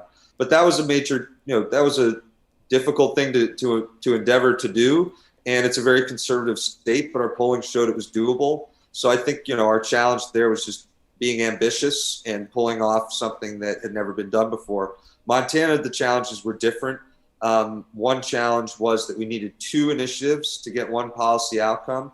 Well, that wasn't by choice. We had to do 2 initiatives. The first one allowed state law to set the minimum age to 21, and the second actually included the legalization policy. But the ballot language was a little confusing, and some voters didn't really understand the relationship between the 2 initiatives. So we had to spend a lot of time explaining how they work together. And we also had some resistance from people within the marijuana community. We often see this on these campaigns, people that for whatever reason don't want legalization because it serves their own financial interests, which is sad to see a supposed marijuana advocate do that when it means more people end up in jail for marijuana. So we dealt with that in Montana. They were spreading really just total outright falsehoods about our initiatives, and we had to push back there. So different states have different challenges, but thankfully we've overcome them. That's great. Also in our quad there is Grant Smith Ellis. He covers the local cannabis scene here in Massachusetts, and I'm going to put him on the spot because I'm going to throw something out at him. Go ahead, Grant. Ask the questions you might have for either one of these two. Well, thank you for having me on as always, and I really enjoyed learning about South Dakota and Montana. My question is, did you learn any lessons from other states? In particular, in Massachusetts, we had some issues where folks kind of came to dominate the market and then tried to work with prohibitionists to actually make it harder for smaller companies to enter the market. Have you built in anything to protect your marketplace from regulatory capture and monopolization? And if so, what elements of the law were built to protect against that? Well, in Montana, the initiative was modeled off the existing medical marijuana law. Gives its existing medical marijuana operators a 1-year head start in the recreational marketplace, and also has an in-state residency requirement, same as the medical law. So those types of provisions were included in the initiative after we spoke with stakeholders in the state. And so I think that to a certain extent, that will keep the industry local and smaller. In the long run, we'll see how things play out. But that was something that we addressed in the initiatives in Montana. And I'll let Melissa respond to that on South Dakota. Happy to add any thoughts after she's done. In South Dakota, we did something similar. So for our medical portion of it, you do have to be a local stakeholder, so in-state resident. We did tiered licensing, but made the tiers a reasonable price. So you can enter into each tier for a $5,000 fee. The state does have the ability to adjust that for inflation in 2 years, I believe.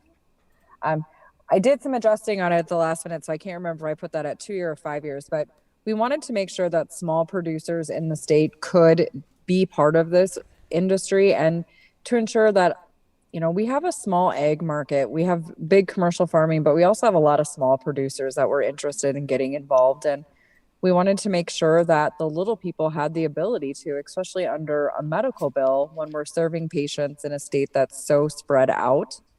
We also did something a little different. We ensured that the state of South Dakota cannot ban licensing in counties. So every county has to issue at least one license. They do have the ability to cap how many they do, but they have to at least have one license issued in each county, or have the ability to issue one in each county. So there wouldn't be any place that was dry. Like we've seen in other states where, a county will come in and they'll ban one county, then the county next to it and the county around it. And then you have patients that are traveling umpteen miles to find medicine. And in South Dakota, we are so spread out. We just didn't want to do that to our patients. Will there be an exchange program in Massachusetts? If you have a medical card, you can go to other states, medical dispensaries, and get medicine. Is that part of this, or do those issues have to be resolved still? No, we do have reciprocity. That was one really big thing. We had several people that come to our state during our motorcycle rally that were getting a little up in age and were concerned about our laws and had stopped coming. And it was part of their, we all have our little social groups that, we use for mental health and our friendships and things like that. And they were missing out on that due to our laws. And so we did put reciprocity into our medical bill. Gotcha. And in Montana, Matt? In terms of reciprocity, that's already under the existing medical marijuana law in Montana. Off the top of my head, I'm not exactly certain on the details of reciprocity, but there is reciprocity with some other states. So what's next for both you guys? You did your job, you got it approved, you're celebrated. I'm guessing there's plenty of work still to be done. And are you going to be part of the Cannabis Commission that gets created in each state? Well, in Montana, we've got to keep working because Initiative 190 is a statutory initiative. And in Montana, statutory initiatives don't have any added protections like other states where you need a supermajority to change them, or you can't change them for a certain amount of time.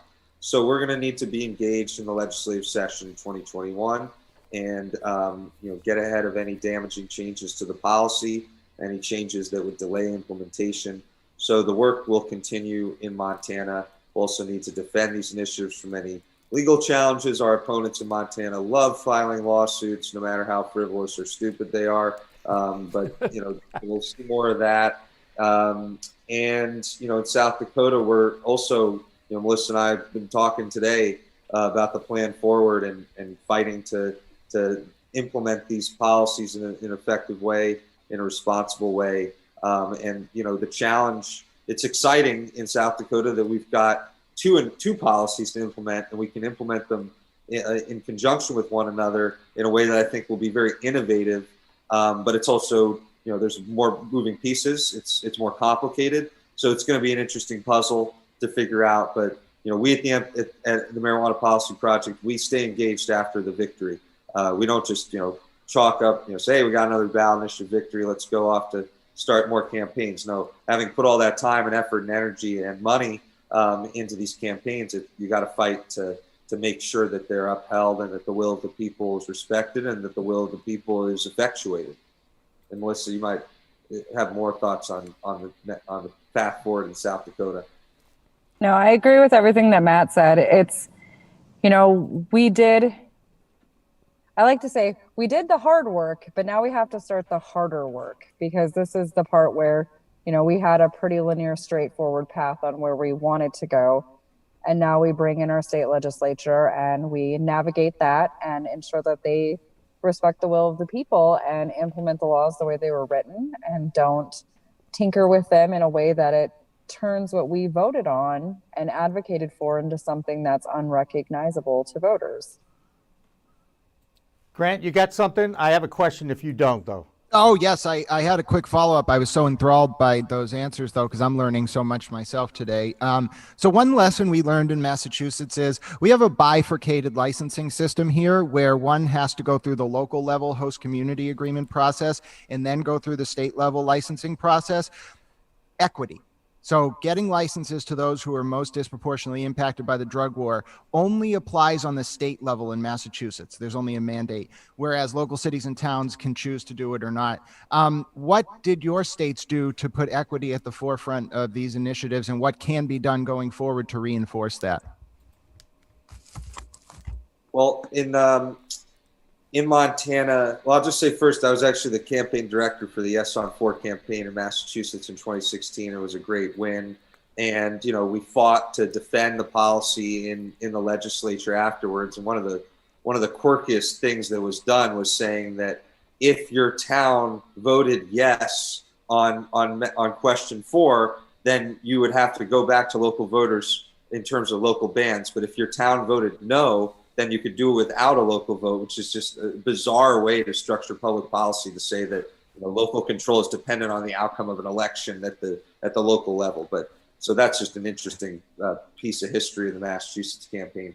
There were problems with the implementation because of how much power the local governments had, and that it slowed things down. There were a lot of complaints about that, and in Montana, again, we're building on what's already there.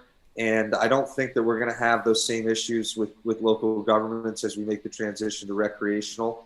In terms of equity, we've talked about the expungement piece already. And I will say that, in Montana, the marketplace for medical is comprised of many small operators. It's not like other states where there's 10 license holders. There's hundreds of license holders in Montana.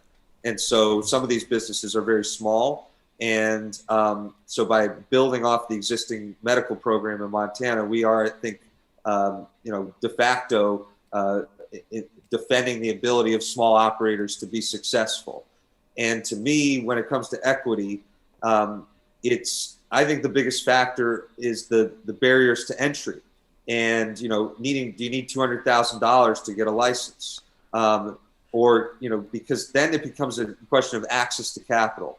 And for disadvantaged communities, that's a problem no matter what type of business they're opening up, whether it's marijuana or any other restaurant. Access to capital is something that really holds back disadvantaged communities. So for me, the best way to achieve equity in the industry is to ensure that there's a path to entering the industry without having access to capital, without having to go to a bank or figure out some loan that normal people can't do. So I think in Montana, we've done a good job by building off the medical program of ensuring that small operators can get in there, get it, and be successful. And South Dakota is more open-ended on the rec side, because it's a constitutional initiative and we didn't want to get into every single detail.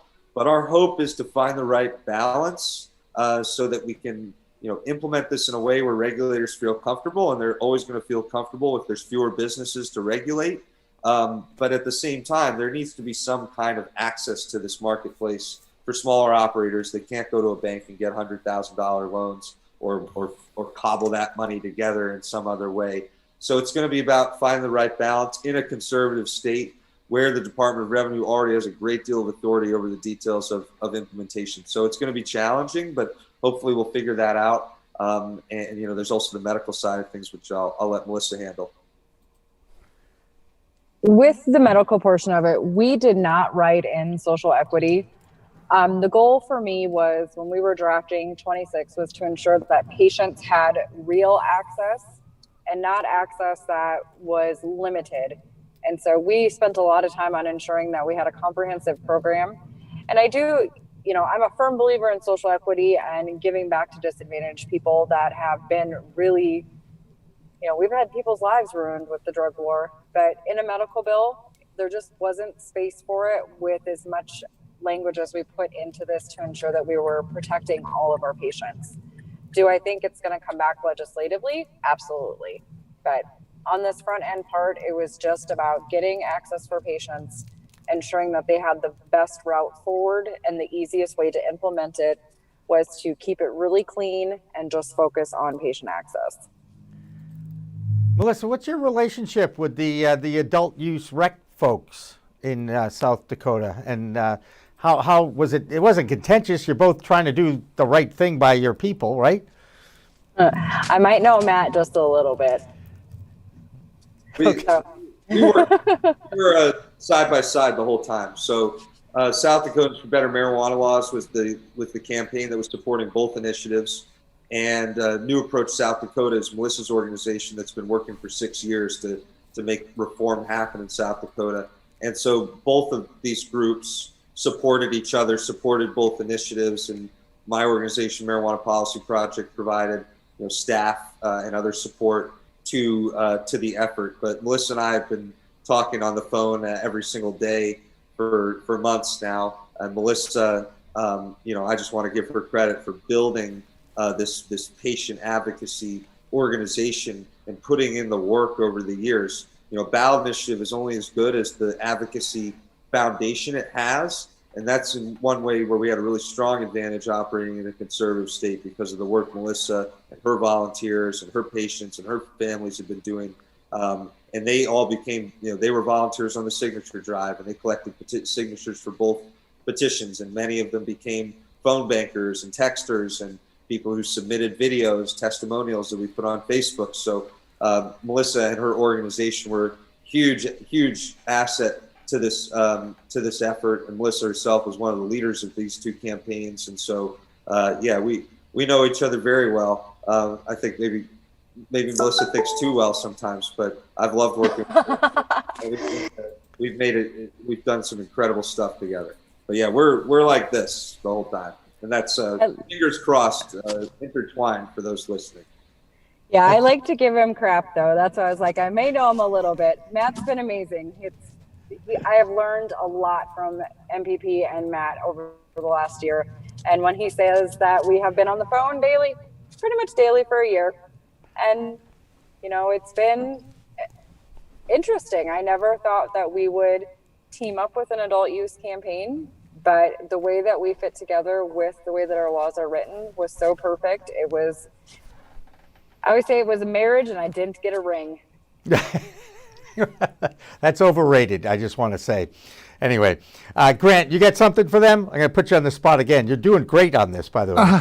Well, no, thank you. I'm trying to, so I appreciate the answers there. I guess first I'd make a general statement that I think you have to be intentional about equity, because if you're not, it will fall by the wayside. We saw it happen in Massachusetts. We've even seen corporate operators be hostile to equity in Massachusetts because it undermines their profits. So I think that issue is an important one.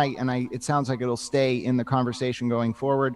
I guess my other question would be maybe just because I don't know a lot about this, but how is the regulatory environment in Montana and South Dakota set up? In Massachusetts, we have a Cannabis Control Commission with tripartite appointment authority, the governor, the treasurer, and the attorney general. Is it similar there, different? I'm interested.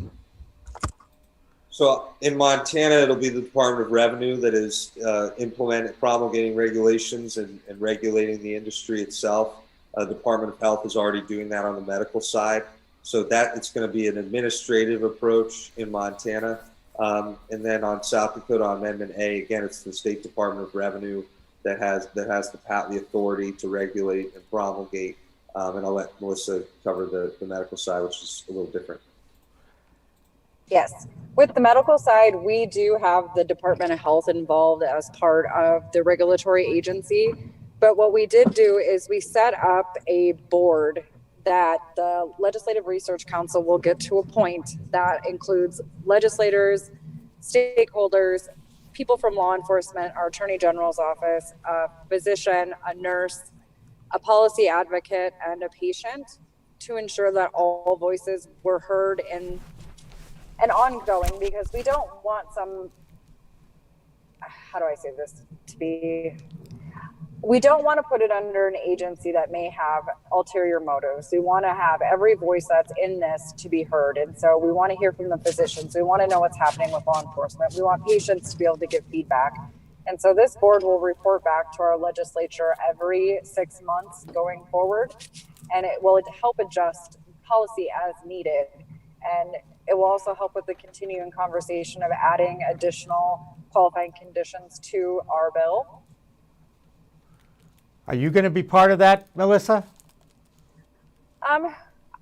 One of the things in South Dakota is you can't write a bill that puts you in it. So I do hope that they'll choose somebody from one of our organizations to be part of that conversation.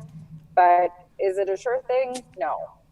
But gotcha. I do hope that they do come back to policy people that have worked on this and, ask us to be part of it. And I hope one of our patients that has worked really hard and, has put themselves out there and put their family out also. I think it's just really important.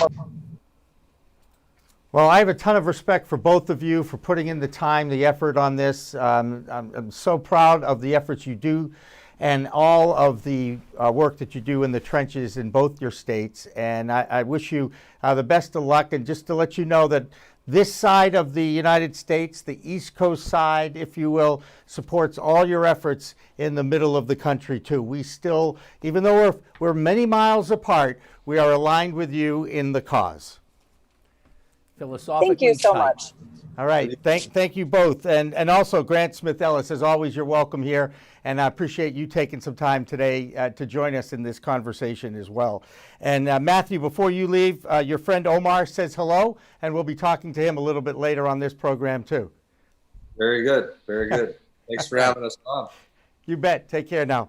So that was, thanks, Jimmy. Thank you. Thank you, Melissa. Bye-bye. Take care. Yep.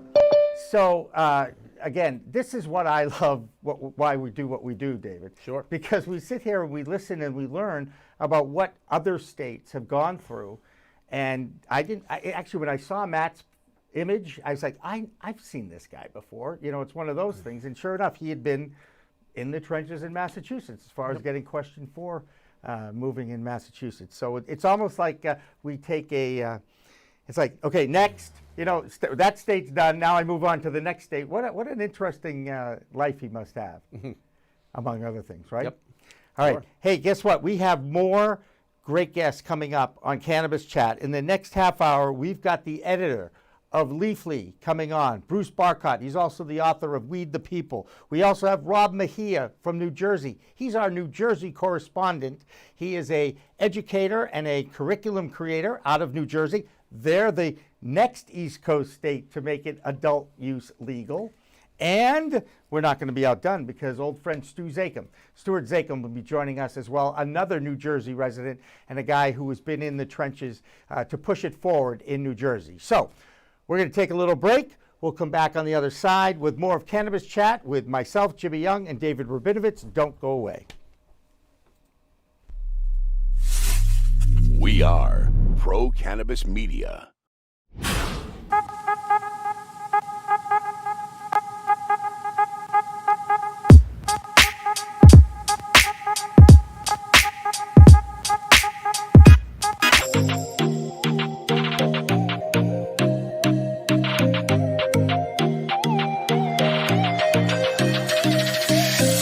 Well, hello there. Here we are again, another live stream from the new studio of Pro Cannabis Media. This is Cannabis Chat, and I'm Jimmy Young.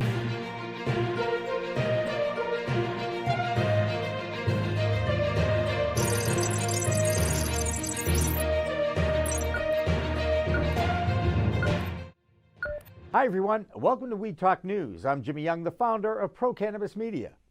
And I'm Kurt Dalton, the founder of Cannabis.net. Every week, Kurt and I get together to review some of the biggest stories in the cannabis industry. He and I talk about them. We have a few comments, and then we get reports from Canada, New York, and Washington, D.C. And this week's no different, Jimmy. We finally have Vermont moving toward recreational cannabis with retail opening in their state. We have an old state and a new state, Colorado and Illinois, both setting cannabis sales records in July, as well as multiple efforts to legalize the cannabis plant in America, including our friend Steve D'Angelo getting involved. But first, let's go to Debra Borchardt in New York to check on the financial weed scene. Deborah? Thanks, Kurt. Thanks, Jimmy. Well, things seem to keep going the wrong way for Charlotte's Web.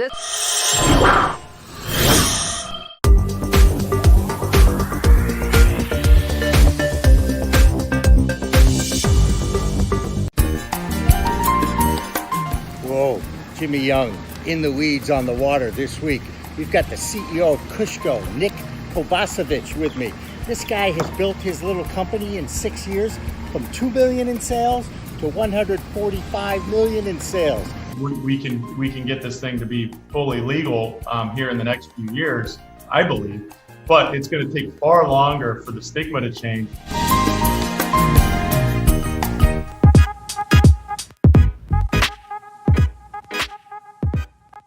I think you guys are the pro cannabis story.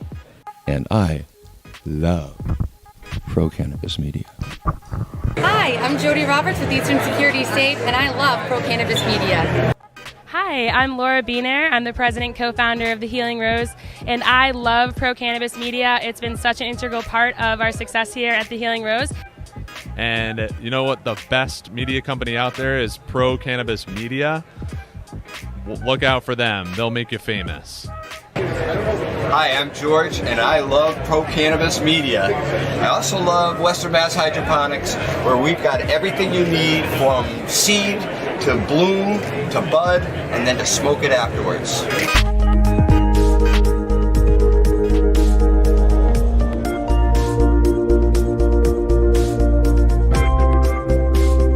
Take your Zoom call podcasts or webinars to a whole new level.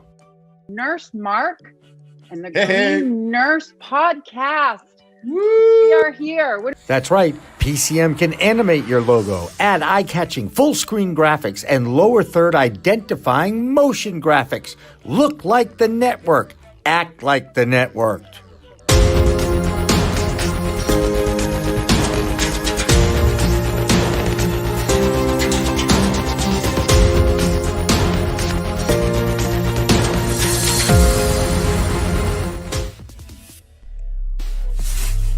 We are Pro Cannabis Media.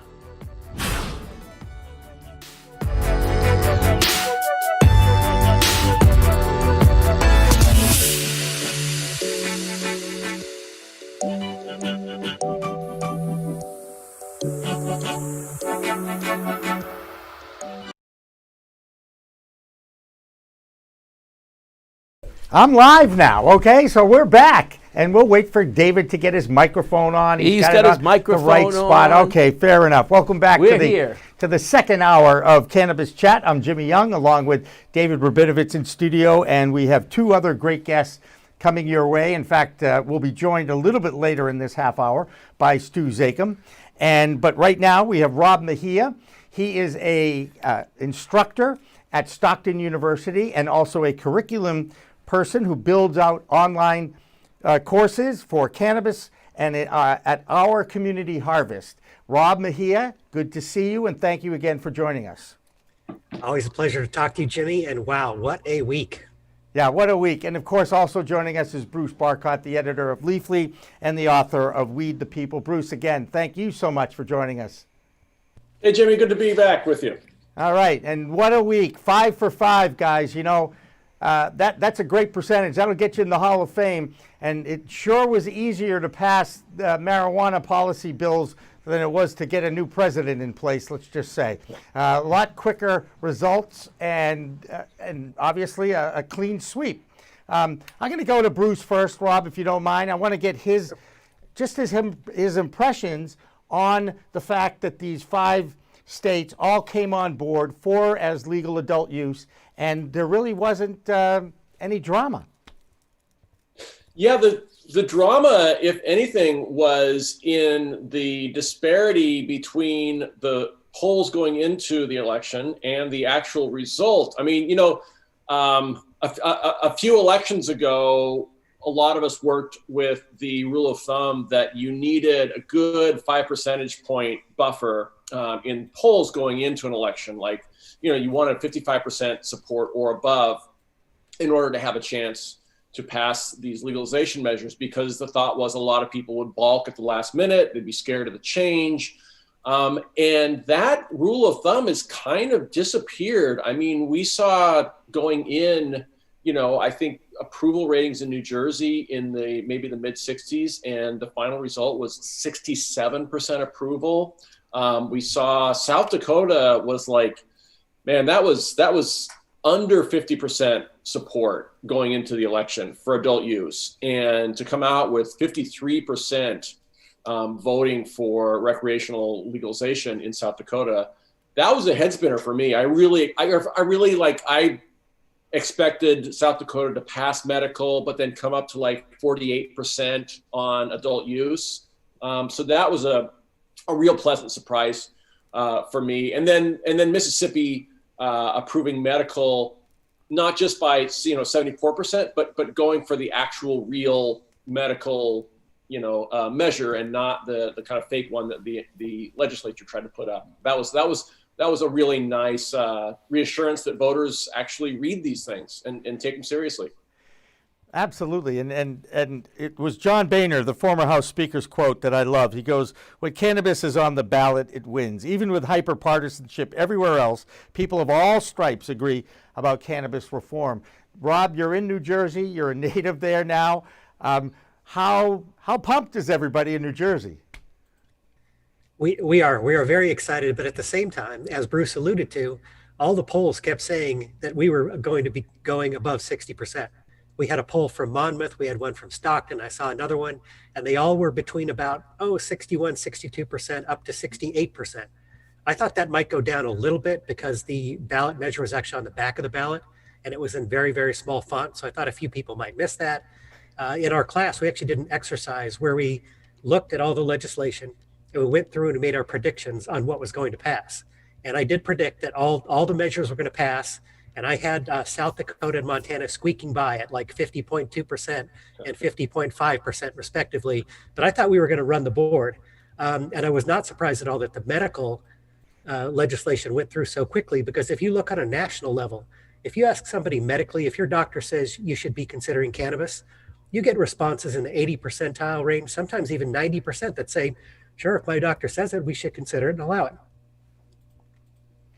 Right, and by the way, the pollsters have been taking a beating the whole week, let's just say, on a few other fronts. And speaking of that front, since you guys have been connected over the last hour, I'm not sure if anything has changed in the presidential race. I keep waiting to hear something that might change. Nothing has changed. So it feels like I'm in a suspended animation over the last 3 or 4 days. There hasn't been a lot of movement, right?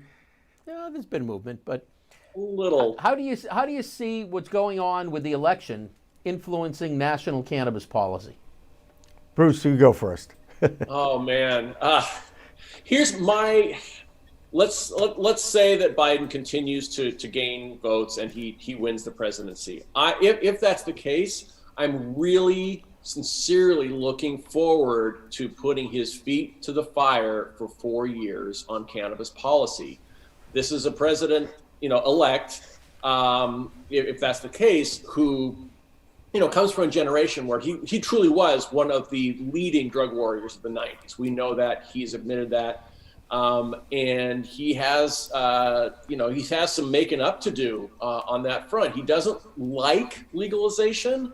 I think he can understand it. I think Kamala Harris will help him come along on that front. It's looking like he's going to run into a Senate still led by Mitch McConnell, who cannot stand anything having to do with legalization.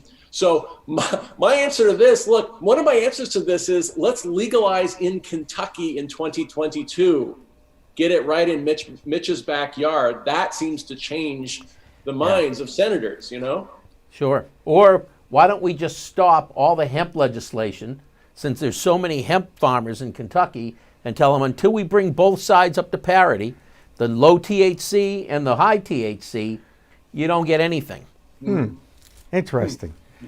I thought I thought one interesting point that one of my students made about Montana is that Montana has a very vibrant hemp industry. They actually have twice as many acres of hemp planted as any other state. Well, and they kind of came out of nowhere. If you looked at the stats 3 years ago, they weren't even on the list of the top 5, 6, 7, 8. And then all of a sudden, here they are producing twice as much as Colorado and twice as much as Kentucky. And so one of my students said, maybe that was part of the reason or something that lends itself towards getting people past a little bit of the stigma, that they know somebody who's now in the hemp industry and they know that hemp leads to CBD. I mean, that's always kind of that's the baby path that leads people to kind of look a little bit at acceptance. And so who knows, maybe the hemp industry actually did help to kind of soften up the voters a little bit, and perhaps that could happen in Kentucky as well. And like Bruce, I am looking very forward to seeing Harris use her influence, because she was the main sponsor behind the MORE Act. And let's see if she can move him along. I think she will, and definitely the Democrats will be more favorable towards cannabis legislation than the Republicans. At the top of the show, we talked to Morgan Fox from the NCIA out of Washington, D.C., and we talked about that whole premise of lobbying in Washington, D.C. in what has really been a difficult time. Let's all face it, guys. And Bruce, you brought up the fact about the assumed president-elect Joe Biden. I think that might be a good way to look at it. The assumed president-elect at this point. I don't know. Candidate Biden. How about we go with that? All right. But they have both moved off where they were years ago. You brought up where he was in the 90s. I get it. Kamala Harris, as the Attorney General in California, has certainly changed her tune as well. Bruce, you understand that it's more of a civil rights issue now than a drug issue. I guess where I'm going with this is the argument is becoming stronger and stronger. And how can it be aligned and tied to jobs, banking, and COVID relief? To me, everything's aligned properly, even without a Democrat-controlled Senate. It does still seem to me that there is ways to convince those congressmen and legislators that we can actually move forward on this, because the whole public, what is it, 63% now favor legalization nationally, Bruce? Is that the latest one? Yeah, it is. It's about 65%, and there's word that it's looking like there will be a new poll coming out on Monday with even potentially stronger results. So it's really exciting. I think here's one thing that has led me to believe that it really that state by state efforts help the national effort. No questions asked, is that I see it with my own congressman. My member of Congress here in Washington State is Derek Kilmer. And sometimes I feel like he's never actually met anyone who works in the cannabis industry. I mean, I've called his office a number of times, tried to reach out to him. And I'm saying, why are you not a co-sponsor of the MORE Act? Why are you not a co-sponsor of this bill or that bill? Like, you may not know it, but there are hundreds and possibly thousands of your constituents have full-time jobs in this industry. We're supporting our families with this. We're good law-abiding, tax-paying citizens. And yet I feel like you're still scared by the stigma of this, and it's time to get over that. And I'm one of the reasons. And I'm I did not donate any money to Derek Kilmer. I voted for his primary opponent this spring, specifically because of this issue. And, I kind of held my nose and voted for him in November because his opponent was no better. But these politicians, these members of Congress, need to meet people in the industry. And these lobbying days on DC, they actually do make a difference. Rob, what's your take on where you think the national scene will go, and in the trenches in Washington D.C.? Would you rephrase that question? So, how do you think the sales job is going to be as we move forward to implementing what the assumed nominee, president-elect, whatever we want to call Joe Biden at this point, and what happens over the next few months? How quickly can we move to their implementation of decriminalization, descheduling it, and can we continue to take the momentum of the green wave, if you will, to Washington? And what do you think is going to happen down there? I think the trends will still continue, that it will be largely state and region led. And so with New Jersey going, people keep talking about the domino effect. And certainly we're already seeing that. We're seeing a lot of chatter from New York that Cuomo says legislatively, let's get in there, let's get this done, let's try to do it within about a year. You see Pennsylvania doing the same thing, Connecticut, and it's because we're so interconnected. We're in the tri-state area, and right now New Jersey has a population of about 9 million. Within 2 hours, 25 million people can get here.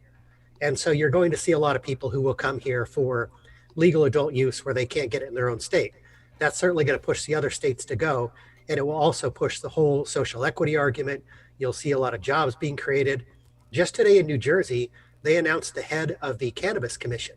And interestingly enough, Phil Murphy picked Diane Hoyu. She is part of ACLU, and she has been an advocate for a long time, and she always talks about social justice. And so she said, as part of the commission in New Jersey, she's looking at what she calls twin values, equity and integrity. And she said, there's no way that we can progress without having both of those items available. And so they're looking to put in an equitable and a program with integrity.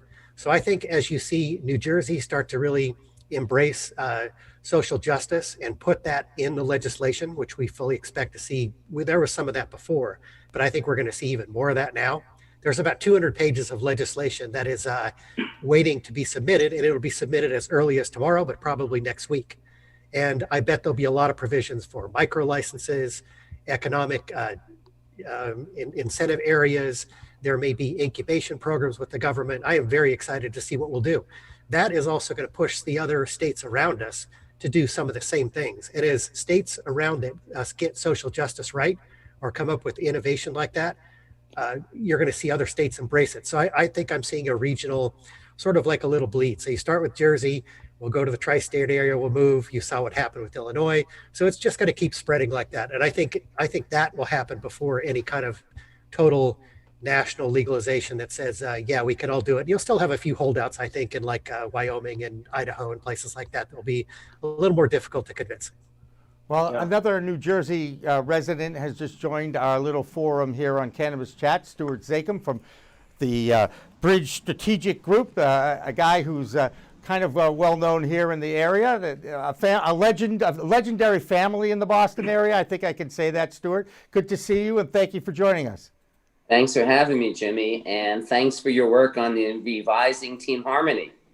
Yeah, I appreciate that. Should be pretty exciting. Yeah, no, it was. It was great. What's your impressions of what happened in New Jersey, and where do you think, and when do you think you'll see New York actually implemented through their legislature? Well, first of all, I'm thrilled. It's probably the best news that came out of this election until we get a resolution of who's president. But after a long, long fight, the legislative body couldn't make it happen last year. Jersey politics, more than argument about yes or no for legalization. And by putting it on the ballot, obviously they passed the buck to the public. And I must say, I was a little nervous coming up to Election Day as to whether or not it would pass, in spite of the polls, because once again, we see how inaccurate polls are. There was very little awareness outside of the cannabis community.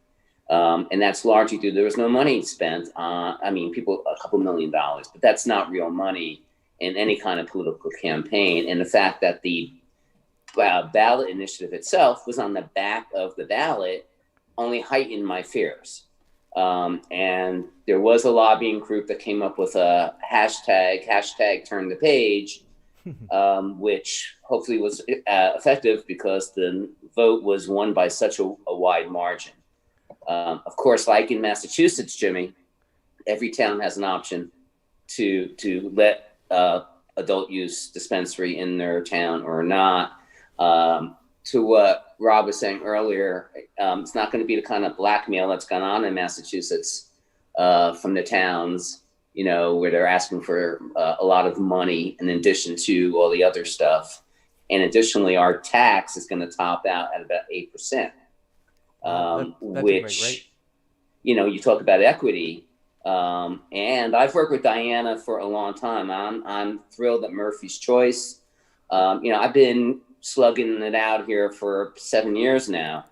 And Diana was always so crucial to the not only ACLU, but to the idea as a whole.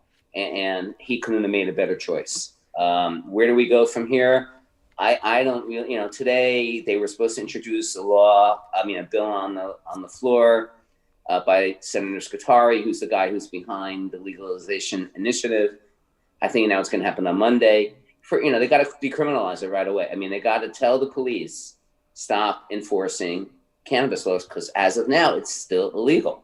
And if you look at the numbers, New Jersey, arrested more people than any other state for cannabis.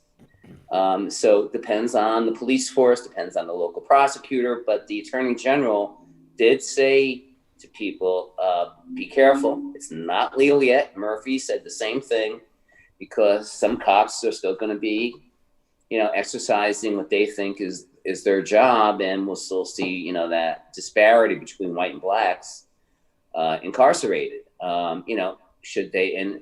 But I think we're in a better place than other states because of that legislative process. A lot of things that would have been debated have already been debated. So infrastructure-wise, there are things in place. And once again, having Diana put on the council, leading the council rather, is something that is a crucial element to effectively organizing how they're going to get it done. I think we're going to see Jeff Brown probably take a step back now that there is a commission. He's with the Department of Health and has basically been acting as the chair, but that won't continue, I don't think. Stu, he is also appointed to the commission. He's the I didn't see. He's the second in command behind Diane. So I only saw the announcement about Diana. Yeah, so I think we're going to see some social equity and some innovation coming from Diane, and I think we're going to see a lot of business as usual coming from Jeff Brown.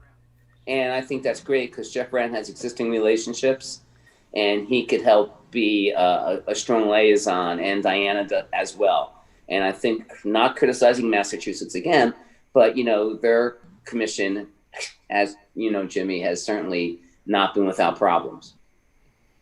Well, can I follow up just on one point that Stu made? You were talking about the tax rate.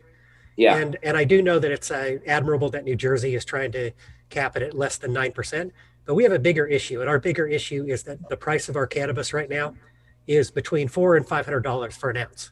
Yeah. Bruce, I'm sure you're smiling because you're there in Washington. Exactly. And so guess what? The underground market is going nowhere until we can make some sort of inroads in that, either by vastly ramping up our production or getting some sort of imports from other states or perhaps other nations at some point. And then 9% becomes relevant. But you slap 9% on $500, guess what? Underground market says you do that all day long. Well, ideally, with the passage of the law, we still have the courts tied up the awarding of medical licenses from people who got it in 2018 and 2019. So if we're up to full speed, as we should have been by now, prices would have gone down because of competition. Right now, all the existing dispensaries have to do is open the door, and they could charge whatever they want. We're still relatively cheaper than states like Massachusetts and California. I mean, $60 for an eighth is, kills me, but I'd rather spend it there than, get black market weed, to your earlier point. I like knowing what I'm smoking. And I think New Jersey, by embracing the adult use part of it, recognizes that, A, we can certainly take care of our tax revenue shortages due to the pandemic, but create an enormous amount of jobs, help people's lives, and, slowly eradicate that stigma as people, really realize the world doesn't end that way. Stu, the one thing that drives me crazy when people talk about the income, the tax money that's going to come in and how that will help balance the budget, it certainly will go in that direction. But until we handle what the police departments are doing with their chunk of the income, which is all the training on visual identification and all the money they spend on all that enforcement, it is such a waste. There is technology out there now that is a breathalyzer that can tell whether somebody is actively high if they're driving. For real? I mean, has it really been proven accurate? Yeah, Hound Technologies is on their third round of testing. They've partnered with the San Francisco Police Department. They're working with a university in San Francisco. There's also one in Canada too. But all I'm saying is that I think we need to embrace more of that than to hire police to go sniff at a window and look if somebody's stumbling around and to spend. And you cannot believe how much money is spent training each police officer to do that. And that grabs a good chunk of the money that should be going to other things. But once again, speaking to accuracy, I have an incredibly high tolerance, and I can smoke for hours and be fully functional, and someone could be immobilized. So I think the issue with the DWI stuff is how they got to recognize my body's tolerance and how it uses it versus someone who gets really high. Yeah, that's a little bit similar to alcohol. Certainly we see people who have much bigger tolerances and can still function versus somebody else who takes a sniff of alcohol and can't move. So yeah, I mean, we will have to come up with standards and all that, but I think we can do it. I think technology can eventually get to where we want to go. Well, and there has been some pushback from some of the police departments due to that issue, which is usually their fallback position when fighting legalization in the past or decriminalization in the past. And Stuart, I want to cut in. I got to go back to Bruce Barcott's reaction to Bruce. The price of weed in New Jersey when he heard that. Are you ready to get on a plane, Bruce? Is that what you're pretty much saying? A plane with a big puffy jacket, and I'm not saying I'm gonna break any laws, but one thing that is intriguing is that if we have a Biden administration, and let's say we still have Mitch McConnell and gridlock in the Senate, we can't get the MORE Act passed there. There are some interesting things that could be tried with a Department of Justice that has open ears. In other words, we could have some new version of the Cole memo, right? And then we can start floating ideas like potential interstate compacts. This is something that I know, like Steve D'Angelo and some other folks have floated earlier this year with regard to New York, New Jersey, Pennsylvania, that area. Right. And especially here on the West Coast, I mean, the compact between Washington, Oregon, and California would really help Oregon solve its overproduction problem. I mean, Oregon's still sitting on millions of pounds of extra weed. And that could be something that's really interesting, that it is another, laboratory of democracy in the states that, short of full federal legalization, if that's not possible, that could be a really interesting idea to work with in the next year or two. Well, if you look at the Northeast, Bruce, that you could go from Washington, D.C. all the way up to Maine. Yeah. And I think you're pretty much going through either a medical or an adult use state all the way up. And I'd love to sample a product, something from Maine, I'd be really interested in what they're growing up there. It's really nice. It's really good stuff. Bruce, I can help you with that. I just want to say, okay. So I've got a question for Bruce. Yeah. Bruce, let's assume that it's no longer illegal at the federal level. some money comes into the states with the real big companies. Everybody thinks we've got big companies in the cannabis sector. But when you think about it, the 800-pound gorillas in the cannabis sector are really small companies when you look at corporate landscape, right? We had somebody who dropped $4 billion into a cannabis company back in August of 2018 that just set off the fire on valuations. But the party that wrote the check had $100 billion on hand. So when the really big guys come in and start paying the lobbyists, I think the interstate commerce will happen. When interstate commerce takes place, and you can take the oversupply as well as the excess supply currently out of the West Coast and ship it east, what do you think happens to our cultivation industry on the East Coast? I think you have to figure out how to support yourself as a locally attached brand or a craft scale brand. I mean, one of the quotes, I think this is happening just on a state level. We had a really nice quote from the CFO of a dispensary in Montana. And they were talking about the change that adult use is going to bring in Montana. And they said, they have probably maybe 5 dispensaries in the state right now, right? That's a big company in Montana. And they said, look, it's the reality in our state right now. We pass adult use. You're going to have to team up, you're going to have to combine forces, or you're going to have to get big or figure out how to get big, because the demand for product is there. You cannot deny the demand for product. And each state, we still have some control, as we do to a certain extent with liquor, in terms of states controlling those rules, state legislatures controlling those rules, state liquor and cannabis boards controlling those rules. Obviously, the state legislature can be swayed by lobbyists and a lot of campaign cash and that sort of thing. But there is still going to be at least some level of state control over that. But you're right. I mean, the farmers who can grow it cheap are going to be sending it to other states where it's really hard to farm. But then again, you don't grow corn in Arizona,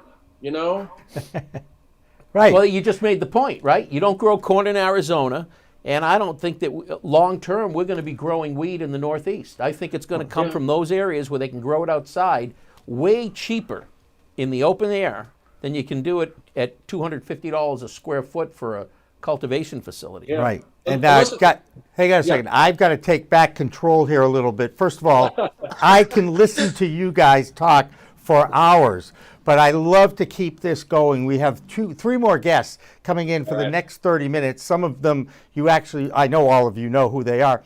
But I do want to thank Stuart, Bruce, and Rob for really good conversation, enlightening us a little bit about what's going on in New Jersey. And Bruce, it's always a pleasure to talk with you. So please, guys, stay tuned, keep in touch, and we're going to continue with our Cannabis Chat discussion here on election week. Or is it going to be election month? It's been crazy, but we'll have more from Cannabis Chat after this. Don't go away. Thanks, guys. Thank you, guys.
break.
Take your Zoom call podcasts or webinars to a whole new level.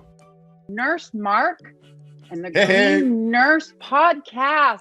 We are here. That's right. PCM can animate your logo, add eye-catching full-screen graphics, and lower third identifying motion graphics. Look like the network. Act like the network.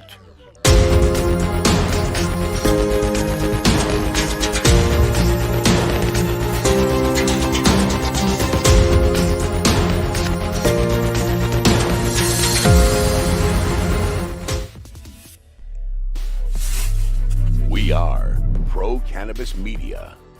All right, welcome back to Cannabis Chat, the final half hour here on a Friday. A reminder, on Mondays, Wednesdays, and Fridays, we are live in studio. This is The Green Rush with David Rabinovitz, who is here every Friday to talk about the business of cannabis.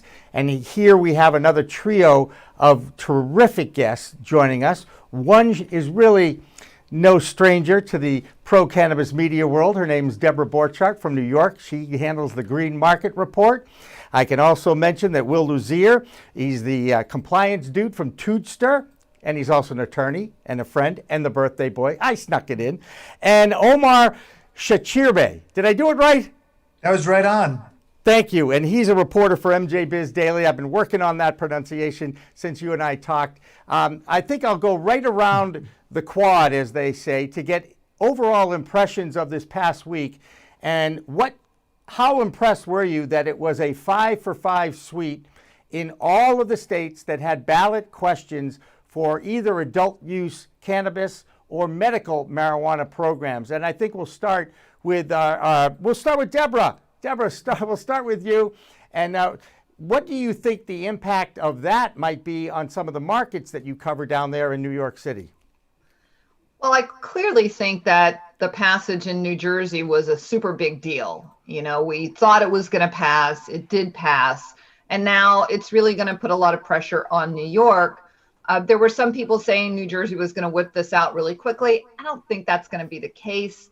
Perhaps the earliest I'm hearing they could get anything done would be towards the end of the year of 2021, not at the beginning, which was what some people were saying. But it certainly puts a lot of pressure on the New York market to legalize. Governor Cuomo said we were ripe for legalization, but things don't ever move that quickly in New York. So we'll see as far as when that will happen, but I don't think it's a matter of if anymore in New York. I think it's a matter of when. I was really impressed with Mississippi's passage of medical marijuana because they had two options, and they had a restrictive option and a less restrictive option.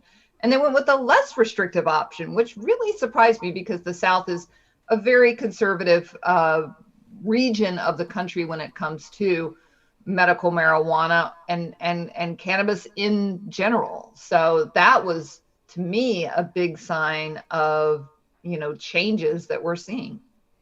Omar, what were your impressions? Yeah, I think it has to be considered a very big night for cannabis, almost as big as 2016 when you had 4 states pass recreational and 4 states pass medical. In this case, while we are talking 5 states, it was actually 6 referendums because you had South Dakota which passed, it was actually sort of a marijuana milestone, if you will, which became the first state to pass medical and recreational cannabis simultaneously. That's never been done before. And the fact that it happened in South Dakota, also a very conservative state, is a big deal. I'd say almost as big a deal as Mississippi passing it. So yeah, a 6 for 6 night in that regards. And I think while, I don't know, I think just really just speaking for myself here, I don't know if other people felt the same way, but on the one hand, I was hopeful, the way there's, hopeful that all 6 referendums would pass. I thought it was a very legit chance for it to happen. But of course, there's always, you never know. I felt positive about Arizona 4 years ago. Perhaps I was a lot newer covering the industry back then. But in any case, I wasn't all that surprised, but there was still a bit of a, that all 6 went through. And I think the interesting thing, lastly, is that we very well could be talking about a 6th state passing, namely Nebraska, which had a referendum, but the Supreme Court there nixed that about, 6 weeks, give or take, before Election Day. And if I were a betting man, I'd say that Nebraska would have passed as well. And if Nebraska passes, just think you have Kansas, which would be boxed in by all, bordering states. It'd be boxed in by all cannabis states. It ain't Kansas anymore, Dorothy. That's right. And Will, as the attorney in the group, I know that writing a question for a ballot is a challenge. And that's what happened in Nebraska, that the question itself ended up being knocked, not necessarily what was in that question. Yeah, I think that's right. When we wrote the initiative here in Massachusetts, they have a one-purpose rule. And so we couldn't, for instance, put in any sort of, judicial relief because that would have gone outside of the boundaries of what we were supposed to be talking about. But let me say a little bit about some of the states. I fully agree with Debra, and talk about boxed in with Vermont and Massachusetts and New Jersey and Canada bordering New York. They're pretty boxed in too, with the exception of Pennsylvania. I think it was a landmark day, and I'm more interested, honestly, in seeing what the federal government does now, because I'm happy that you had my friend Matt Schweich on a little earlier. He was my liaison at the MPP when we managed the campaign here in Massachusetts, and I think it's always been MPP's idea that once you have enough states that legalize, then the federal government's going to have to do something about it. And so I'm hopeful that that's going to happen, but I'm not sure it's going to happen right away. Well, I'm certainly hopeful we actually have a federal government that'll be functioning very soon too. David, I know you have a question. So, Will, I've got a question totally off the well, not totally off the subject, but there's something I lost track of. Maybe you know where it ended up. Do you know what happened to the Cumberland Farms question about expanding the number of package stores in Massachusetts? Yeah, I don't think they got enough signatures. Great. I'm not sure about that, but at some point in the initiative process, it was derailed. And that would have been an interesting effect on the cannabis market, because many of the localities have limited their number of retailers to 20% of the number of package stores. And so if you had more package stores, you might have been able to have more retailers here in Massachusetts. Yeah, that was going to be a huge thing. And it was, so one of the things that you were talking about, the issue of having multiple issues in a single question, they call it log rolling. And that was the problem that question was running into. The Mass Package Store Association was accusing the Cumberland Farms of log rolling in this quest to put beer and wine and alcohol in every convenience store across the state. And Will just hit it on the head. That increases locally in Massachusetts the carry-out liquor licenses, and that's what ties the number of marijuana stores locally. Aha. So if that had gone through, we would have seen a huge increase in the number of available permits for marijuana stores. Yeah. Debra, the market was always fluctuating anyway. It's just one of those things. I know you keep an eye on it. With the presidential race nearing some kind of a conclusion, maybe, or at least a result, what impact do you see over the last 24 hours, and can it extend to cannabis stocks in the future? Well, I think when Decision HQ called it for Biden, I think that really kind of set things off in the sense that most of the investors felt that having a Biden presidency was going to be good for cannabis, not necessarily on the deschedulization of cannabis, but on decriminalization, which is actually quite good for the industry. And a lot of companies will say they would prefer that, because if you deschedule, then, you mentioned Cumberland Farms, then that means, 7-Eleven and Circle K are going to start selling cannabis. That's why Couche-Tard has a big cannabis investment.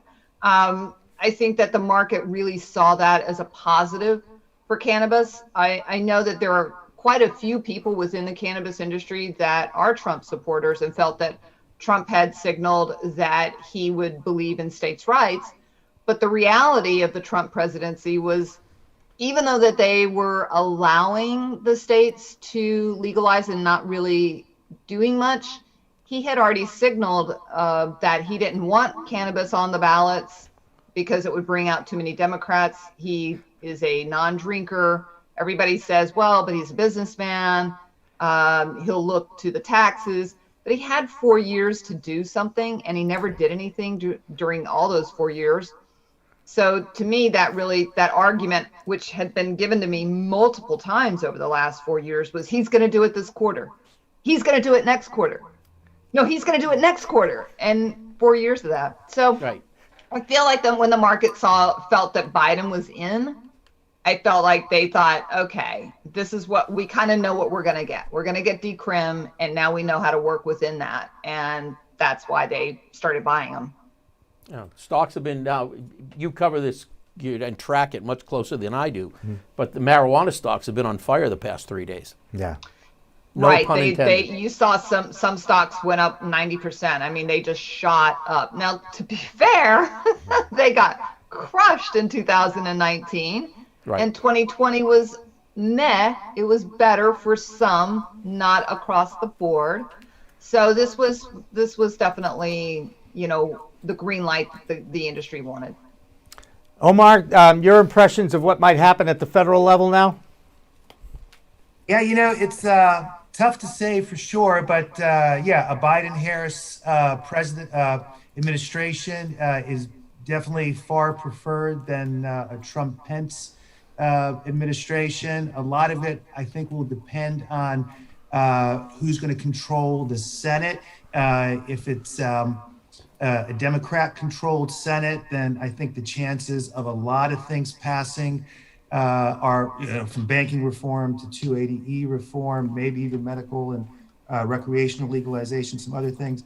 The chances go up dramatically if you have a Democratic-controlled Senate. How people feel about that, it's far from clear. I think right now it's 48-48. 4 races are outstanding. One is Alaska. That's just because the count, so that's going to go to the Republican there. The other one is in North Carolina, which is a very important one because that involves a banking committee seat, and the incumbent, the Republican there, he's about close to 2 points ahead of his Democratic challenger. But if the Democrat Cal Cunningham were to win that seat, that would be a win for cannabis. It would be a win for the banking committee. Would be one more pro-cannabis vote on the banking committee. The other 2 races that are outstanding are in Georgia. It looks like those very well could go to runoffs. One of them is it's John Ossoff against I think it's Senator Perdue. Ossoff is very pro-cannabis. If he were to get on the banking committee, that would be a big win for cannabis. Of course, if Jim Crapo, the Idaho Republican, still controls the banking committee, which he would if it was 51-49 for the Republicans, then it would be a lot harder to get banking reform out of the banking committee, because if you recall, just very recently, it seemed there was enough support to get banking passed through the Senate, or at least there was some hope for that, but Crapo never let it out of the banking committee. So that's why control of the Senate is so critical. On 280E, which is the IRS provision that prohibits cannabis entrepreneurs from taking deductions. I've heard different things on that. Even in a Democratic controlled Senate and a Biden-Harris White House, some people say that 280E would be tough just because a lot of people from both sides of the aisle would not want to give up the tax revenue. I think another important issue, although the fruits of it might take longer to see, is that I think we'll see research open up. For the first 40-something months of the Trump administration, research had stalled, and people that wanted to do serious research were importing oil, cannabis oil from Tilray, up in Canada, rather than getting it around the corner from, a local producer and helping the local economy and so on. But I think if you have a Biden-Harris White House and perhaps even a Republican-controlled Senate for sure, Democrat-controlled Senate, you'll see, I think, research take huge steps forward. Obama tried to start it towards the tail end of his administration. Again, it stalled. And then medical recreational legalization, again, more possible if you have Democratic controlled Senate, far less likely if the GOP is at the switch. Right. So Will, what about your impressions of what you think might be next on the federal side of things? So I don't think that, let me collect for a minute. I think that there are a couple of bills that are pending in the federal Congress now that have the possibility of passing, at least in the House. And I think with regards to the States Act, that would allow individual states to operate their own cannabis commerce. And I think there are still some Republicans who believe in states' rights. And I think the Banking Act, because there are a lot of Republicans who were bankers, they're going to want to see the Safe Banking Act passed. And so I think those are the two pieces of federal legislation that may move. And, the MORE Act, which would essentially legalize cannabis federally, I think is a step too far for the way the Congress is currently made up. Right. And Lord knows it's a moving situation almost hourly as they continue to count votes in all these contested states. David, you got something you want to talk? No, I was just, I think Will has a lot of great points there. Yeah. And all we need is one of these acts to come through, especially the Safe Banking Act will change the industry completely. Well, I think having access to lending, access to lower cost depository access is really important, but access to lending beyond simply real estate held in a related party entity, that would be huge. Yeah, and I do think we're going to see something. I just don't know how quickly it's all going to happen, because I do think we're looking at a contested election just because of the characters involved, guys. Did democracy win? Are we seeing democracy working? And there's a lot of talk about that on all the various news outlets. What's your impressions of that, and the role that cannabis has actually played in this? Omar, I'm going to ask you that question right off the bat. Do you feel like we are seeing this happen or not? Yeah, I don't know if the final bell has rung, right? I mean, I think, no, it hasn't. Talking a 15-round fight, we might be in round 12 or 13, something like that. But if we're, going to stick with the boxing analogy here. I think a lot of the rounds that we've seen have been very positive for democracy, and cannabis has played a big role in that. Again, 6 for 6 on the referendums, and these weren't squeakers. I think New Jersey passed with 67%, Mississippi with all the dueling referendums there. The more liberal one passed with 70%. Arizona was 60%. Montana and South Dakota were up in the mid 50s. Those are excellent numbers. If that any cause would love to have numbers like that. So that's a big one for democracy. In that sense, I think when it comes to states losing, I think it was very unfortunate that Nebraska voters didn't get the chance to vote on their referendum. And I think, people are talking that they might try it again in 2 years.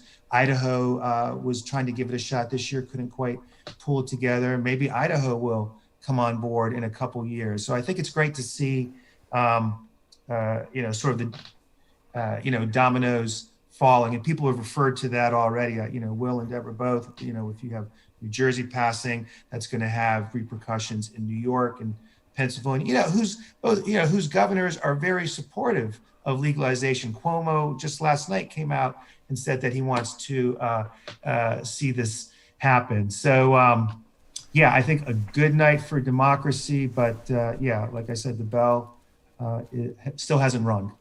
I think it will, though, impact Pennsylvania and New Jersey. I think that's one thing that has been lost in the conversation. And there's been a lot of money invested in Pennsylvania, and the market was fairly good and doing and growing for the medical marijuana patients in that state. But I think when you've got New Jersey bordering you, that's going to cannibalize a lot of that market. So I don't know. I mean, if Pennsylvania will flip and start to look at adult use, just because they're going to start to see a lot of the business cross the border. I mean, clearly in Massachusetts, they're getting lots of New York customers.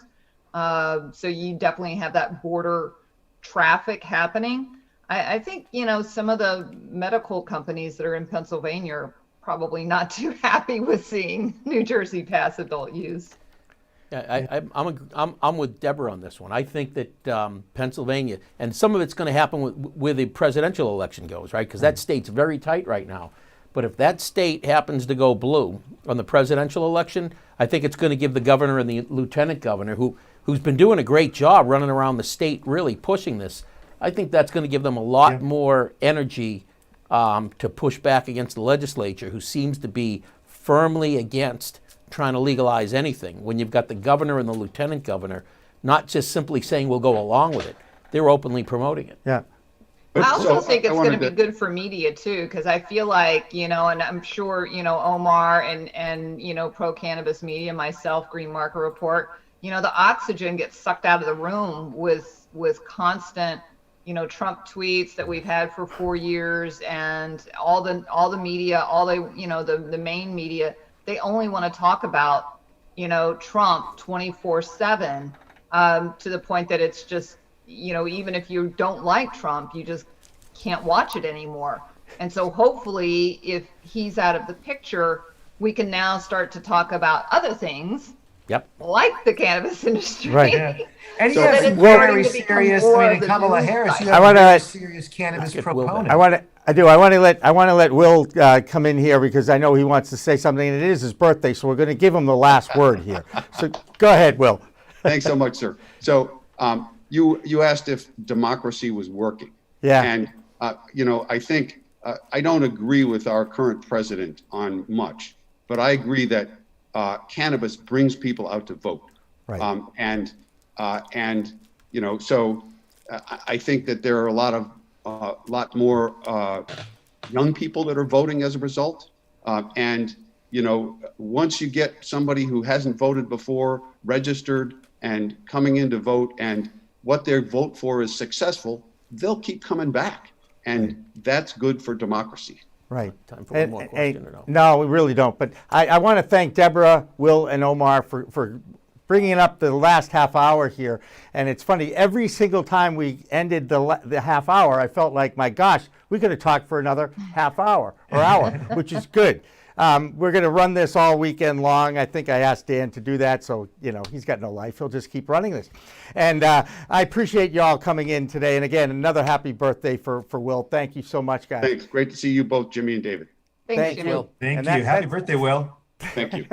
That's gonna do it for Cannabis Chat for this Friday and the Green Rush with David Rabinovitz. We're gonna be back here again Friday with David, and of course on Monday it's our Medicinal Monday show. Wednesday, Professor Weed Wednesdays. That's when we talk to educators, and we continue to churn out lots of really good content. So please share, like, subscribe. We'll keep it going here for as long as we possibly can on Pro Cannabis Media. So for everybody on my team, Isabel and Dan here in the studio, David as well, and of course Karen and Rick and Jacob, our webmaster. And did I forget anybody? Phew! It's a team. I love that. And it is all about team. And remember, people, it's a whole new world of weed out there. Let's use it responsibly. And again, congratulations to America for voting, because that was really the most important thing that happened over the last week or so, that they broke the ballot box records. And that is what I'm going to leave everybody with. So thanks for watching. Thanks for listening.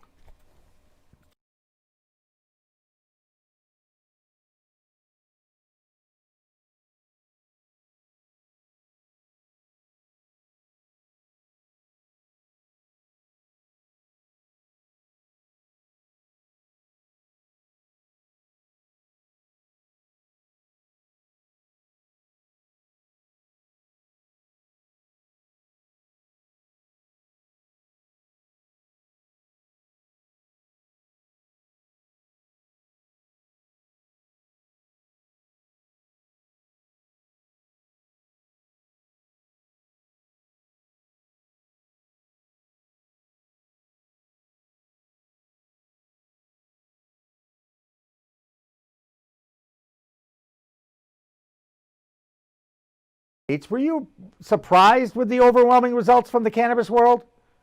Maybe in some of the red states, like the South Dakota, getting both passed at once. That's a pretty big swing from 4 years ago. But in general, the rest of them, the coffers are empty, the unemployment lines and the funds are out. The tax revenue is needed. Just like Cuomo said, New York now needs the money. We're doing this. Especially since New Jersey is now legal. That's the last thing New York wants, is one border going to New Jersey, the other border going to Massachusetts or Vermont at this point. So I think that they'll get that done. And I got to tell you, having New York and New Jersey on the East Coast along with Massachusetts, I think that'll have a pretty good impact on the cannabis industry, don't you think?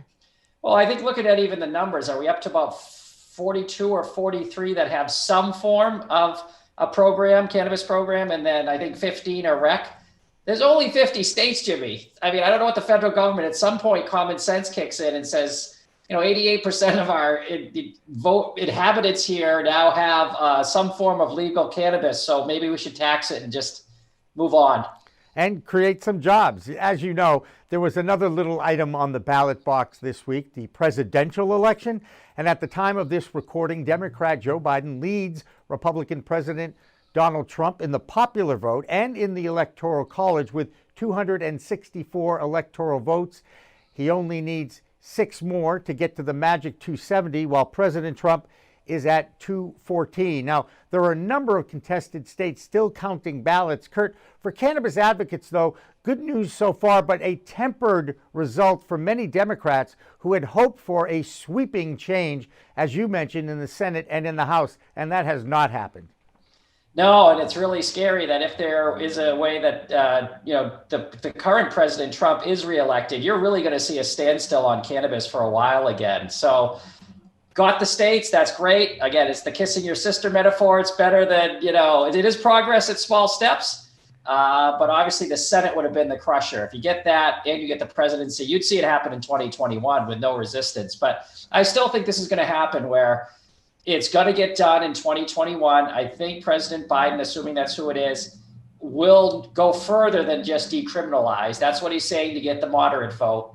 He has Kamala Harris as vice president, as a co-sponsor of one of the big cannabis bills. And the Republican senators who have to pick and choose what to veto now or block, like healthcare and tax issues, their states are making a lot of money from weed tax right now. And they really probably don't want to get in front and stop that, even because their coffers are getting full. So you really got to get Biden in there. That's important right now. And hopefully, perhaps, we'll actually get a result, maybe even before the weekend is out. Some are saying as much as another week. But right now, it does look like one more state can come on board and push Mr. Biden, Vice President Biden, over the top. But as we peer into the future, we do think, as Kurt mentioned, that this is good news for those of us in the cannabis business. More good news comes from Debra Borchardt at the Green Market Report in New York. Deborah? Thanks, guys. While most people were focused on the news of the elections this week, the cannabis industry just kept chugging along. GW Pharmaceuticals reported total revenue of $137.1 million for the quarter ending in September. That was a big jump over last year's $91 million, and it beat the analyst estimates for $127 million. They also reported that their net losses fell to $12.2 million, and that's versus last year's net loss of $13.8 million. TerrAscend announced preliminary financial results for its third quarter ending in September. They had net sales of $51 million, and that's an 8% jump sequentially and a 90% increase over last year. Aphria entered into an agreement to acquire SW Brewing Company, which is one of the largest independent craft brewers in the U.S. based on volume. That deal is valued at $300 million. Now, despite cannabis beverages having very little market share in the cannabis industry, the stock market cheered and their shares jumped on the news.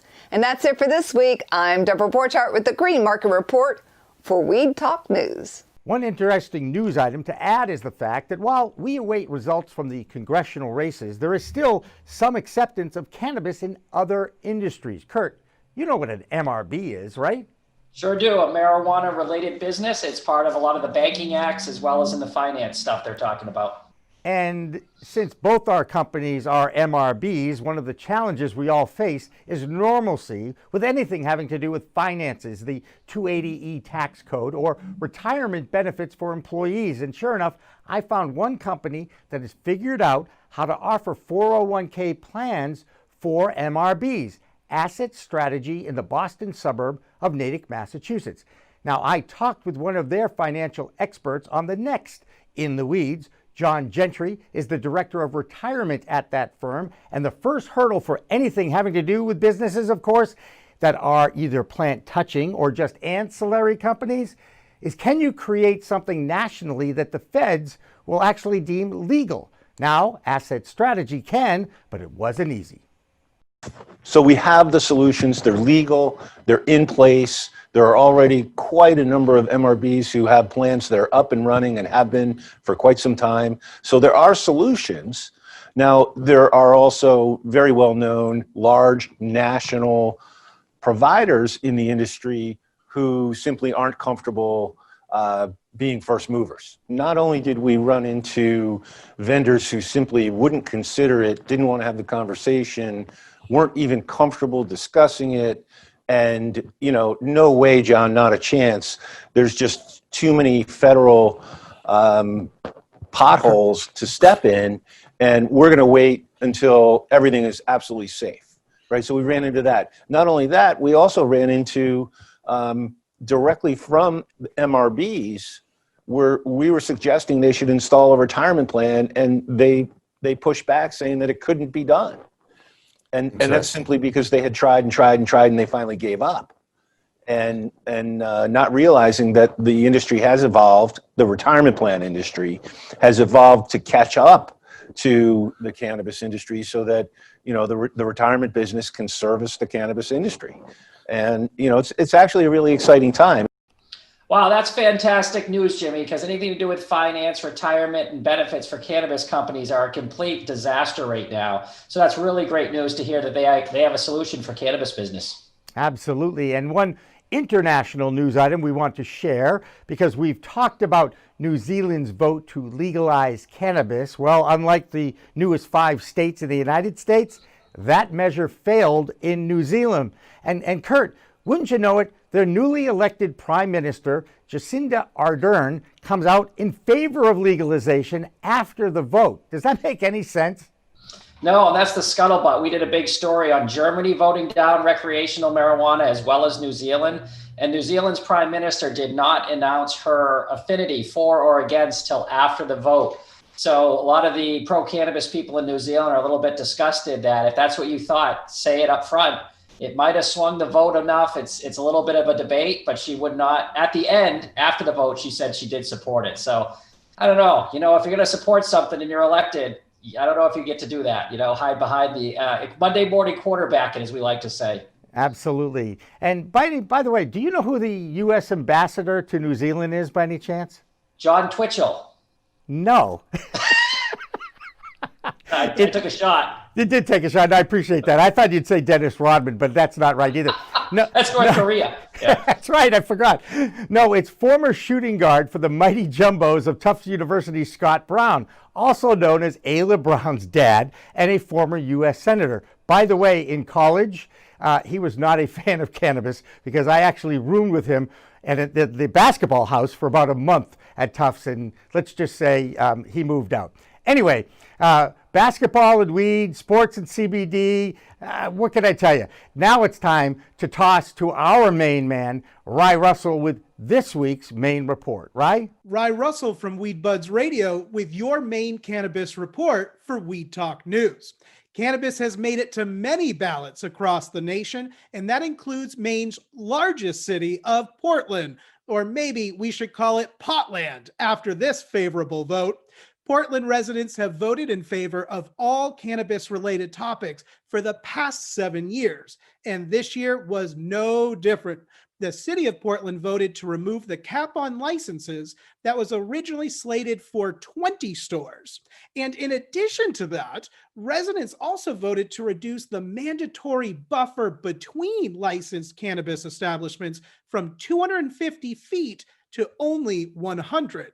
According to election data, the question to remove the cap won by 6 points, with a total of 20,000 individuals voting in favor of this reform. Thank you for tuning in to your main cannabis report. I'm Rye Russell from Weed Buds Radio, reporting for Weed Talk News. The DEA has introduced a new rule about CBD that has angered many members of that new industry. The DEA has drawn a line in the sand, or in this case, hemp, a warning that if your plant tests over 0.3% THC, you can be prosecuted under the Controlled Substances Act. Now, Kurt, descheduling from Schedule 1 is a priority if the results all stay the same now, right? Yeah, this is what's called hot hemp, which will push your crop above the 0.3. It's based on genetics as well as how it's grown. So that's going to be something that they're going to have to look at in Washington for honest mistakes. Yes, there will be people who blur the line and do it intentionally to get marijuana across the state line. Speaking of Washington, let's go right to Phil Adams of Vote Pro Pot Podcast. Hi, this is Phil Adams from Vote Pro Podcast, here with the Weed Talk News DC Report. Representative Earl Blumenauer of Oregon exulting over the sweep of cannabis reform initiatives in this year's election. During a Zoom call Q&A session, Blumenauer expressed his belief that the cumulative effect of the passage of medical and adult use ballot initiatives in 5 states will make federal legalization that much easier. This is what voters want, said Blumenauer. It is a continuation of progress that has been going on since 1996. Normal Executive Director Eric Altieri agreed, saying, quote, "These results once again illustrate that support for legalization extends across geographic and demographic lines. Voters approved legalization measures in Arizona, Mississippi, Montana, New Jersey, and 2 in South Dakota." In a related story, some DC-based cannabis industry lobbyists are downplaying expectations for federal legalization after Republicans appear to have maintained control of the U.S. Senate. Michael Correa, a lobbyist for the National Cannabis Industry Association, expressed tempered optimism, saying, quote, I thought the Senate would switch, so I'm sort of recalibrating my expectations of what we think we can get. A lobbyist for the National Cannabis Roundtable, Safira Galoob, agrees, saying that with the defeat of Senator Cory Gardner of Colorado, legalization lost a key GOP advocate. A Republican Senate without Cory Gardner, said Galoob, is an industry without a Republican champion. We've never had a Republican who is as overtly and enthusiastically fighting for us. That's the Weed Talk News DC report for this week. I'm Phil Adams from Vote Pro Podcast. And finally tonight, actress Gwyneth Paltrow is not only one of the most talented in Hollywood, she is now in the weed game. Paltrow is a celebrity investor in Cann, C-A-N-N, a cannabis-infused beverage. She calls cannabis the hero ingredient of the future. Kurt, no surprise there. No, we actually did a big post, Cannabis.net this week. The late crowd celebrities getting into the game, and she was included in it. The only problem I see with the THC crowd, I've done a lot of pieces on the mixing of alcohol. I don't think that's going to be a hit based on what your desired result will be from that drink. But if you're going to go THC only as a drink, it's the sticker shock. Right now, they're, depending on what state you're in, a beverage, a can, whether it comes in a bottle, is running between $7 and $9. Around 5 milligrams, maybe THC. So that it's a little bit of sticker shock when you go buy a 6-pack. And, if you're going to break it down by price per gram or price per for THC, that's pretty expensive right now. And if you drink all 6 of the cans in the 6-pack, does that mean you're ingesting 30 milligrams? There's only one way to find out, Jimmy, and the cameras are rolling. I think this sounds like a show. Maybe down the road sometime, Kurt. Great to talk with you as always. That'll do it for Weed Talk News for this week. I'm Jimmy Young. And I'm Kurt Dalton with Cannabis.net. Remember, it's a whole new world of weed out there. Use it responsibly. Thanks for watching. Thanks for listening.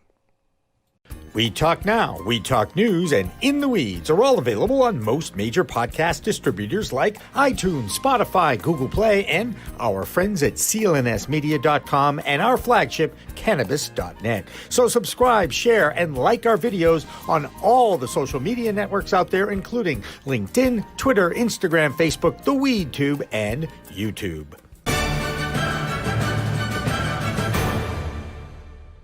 Weed Talk and In the Weeds are 2 productions of Pro Cannabis Media supported by Revolutionary Clinics, one of the top medical cannabis dispensaries in the Massachusetts area, now with 3 locations in Greater Boston, 2 in Cambridge and 1 on Broadway in Somerville. Rev Clinics has a patient-first mission. They will customize your needs as a medical patient with the proper titration and combination of strains, flavors, and products. Rev Clinics, where the patient comes first. We are Pro Cannabis Media.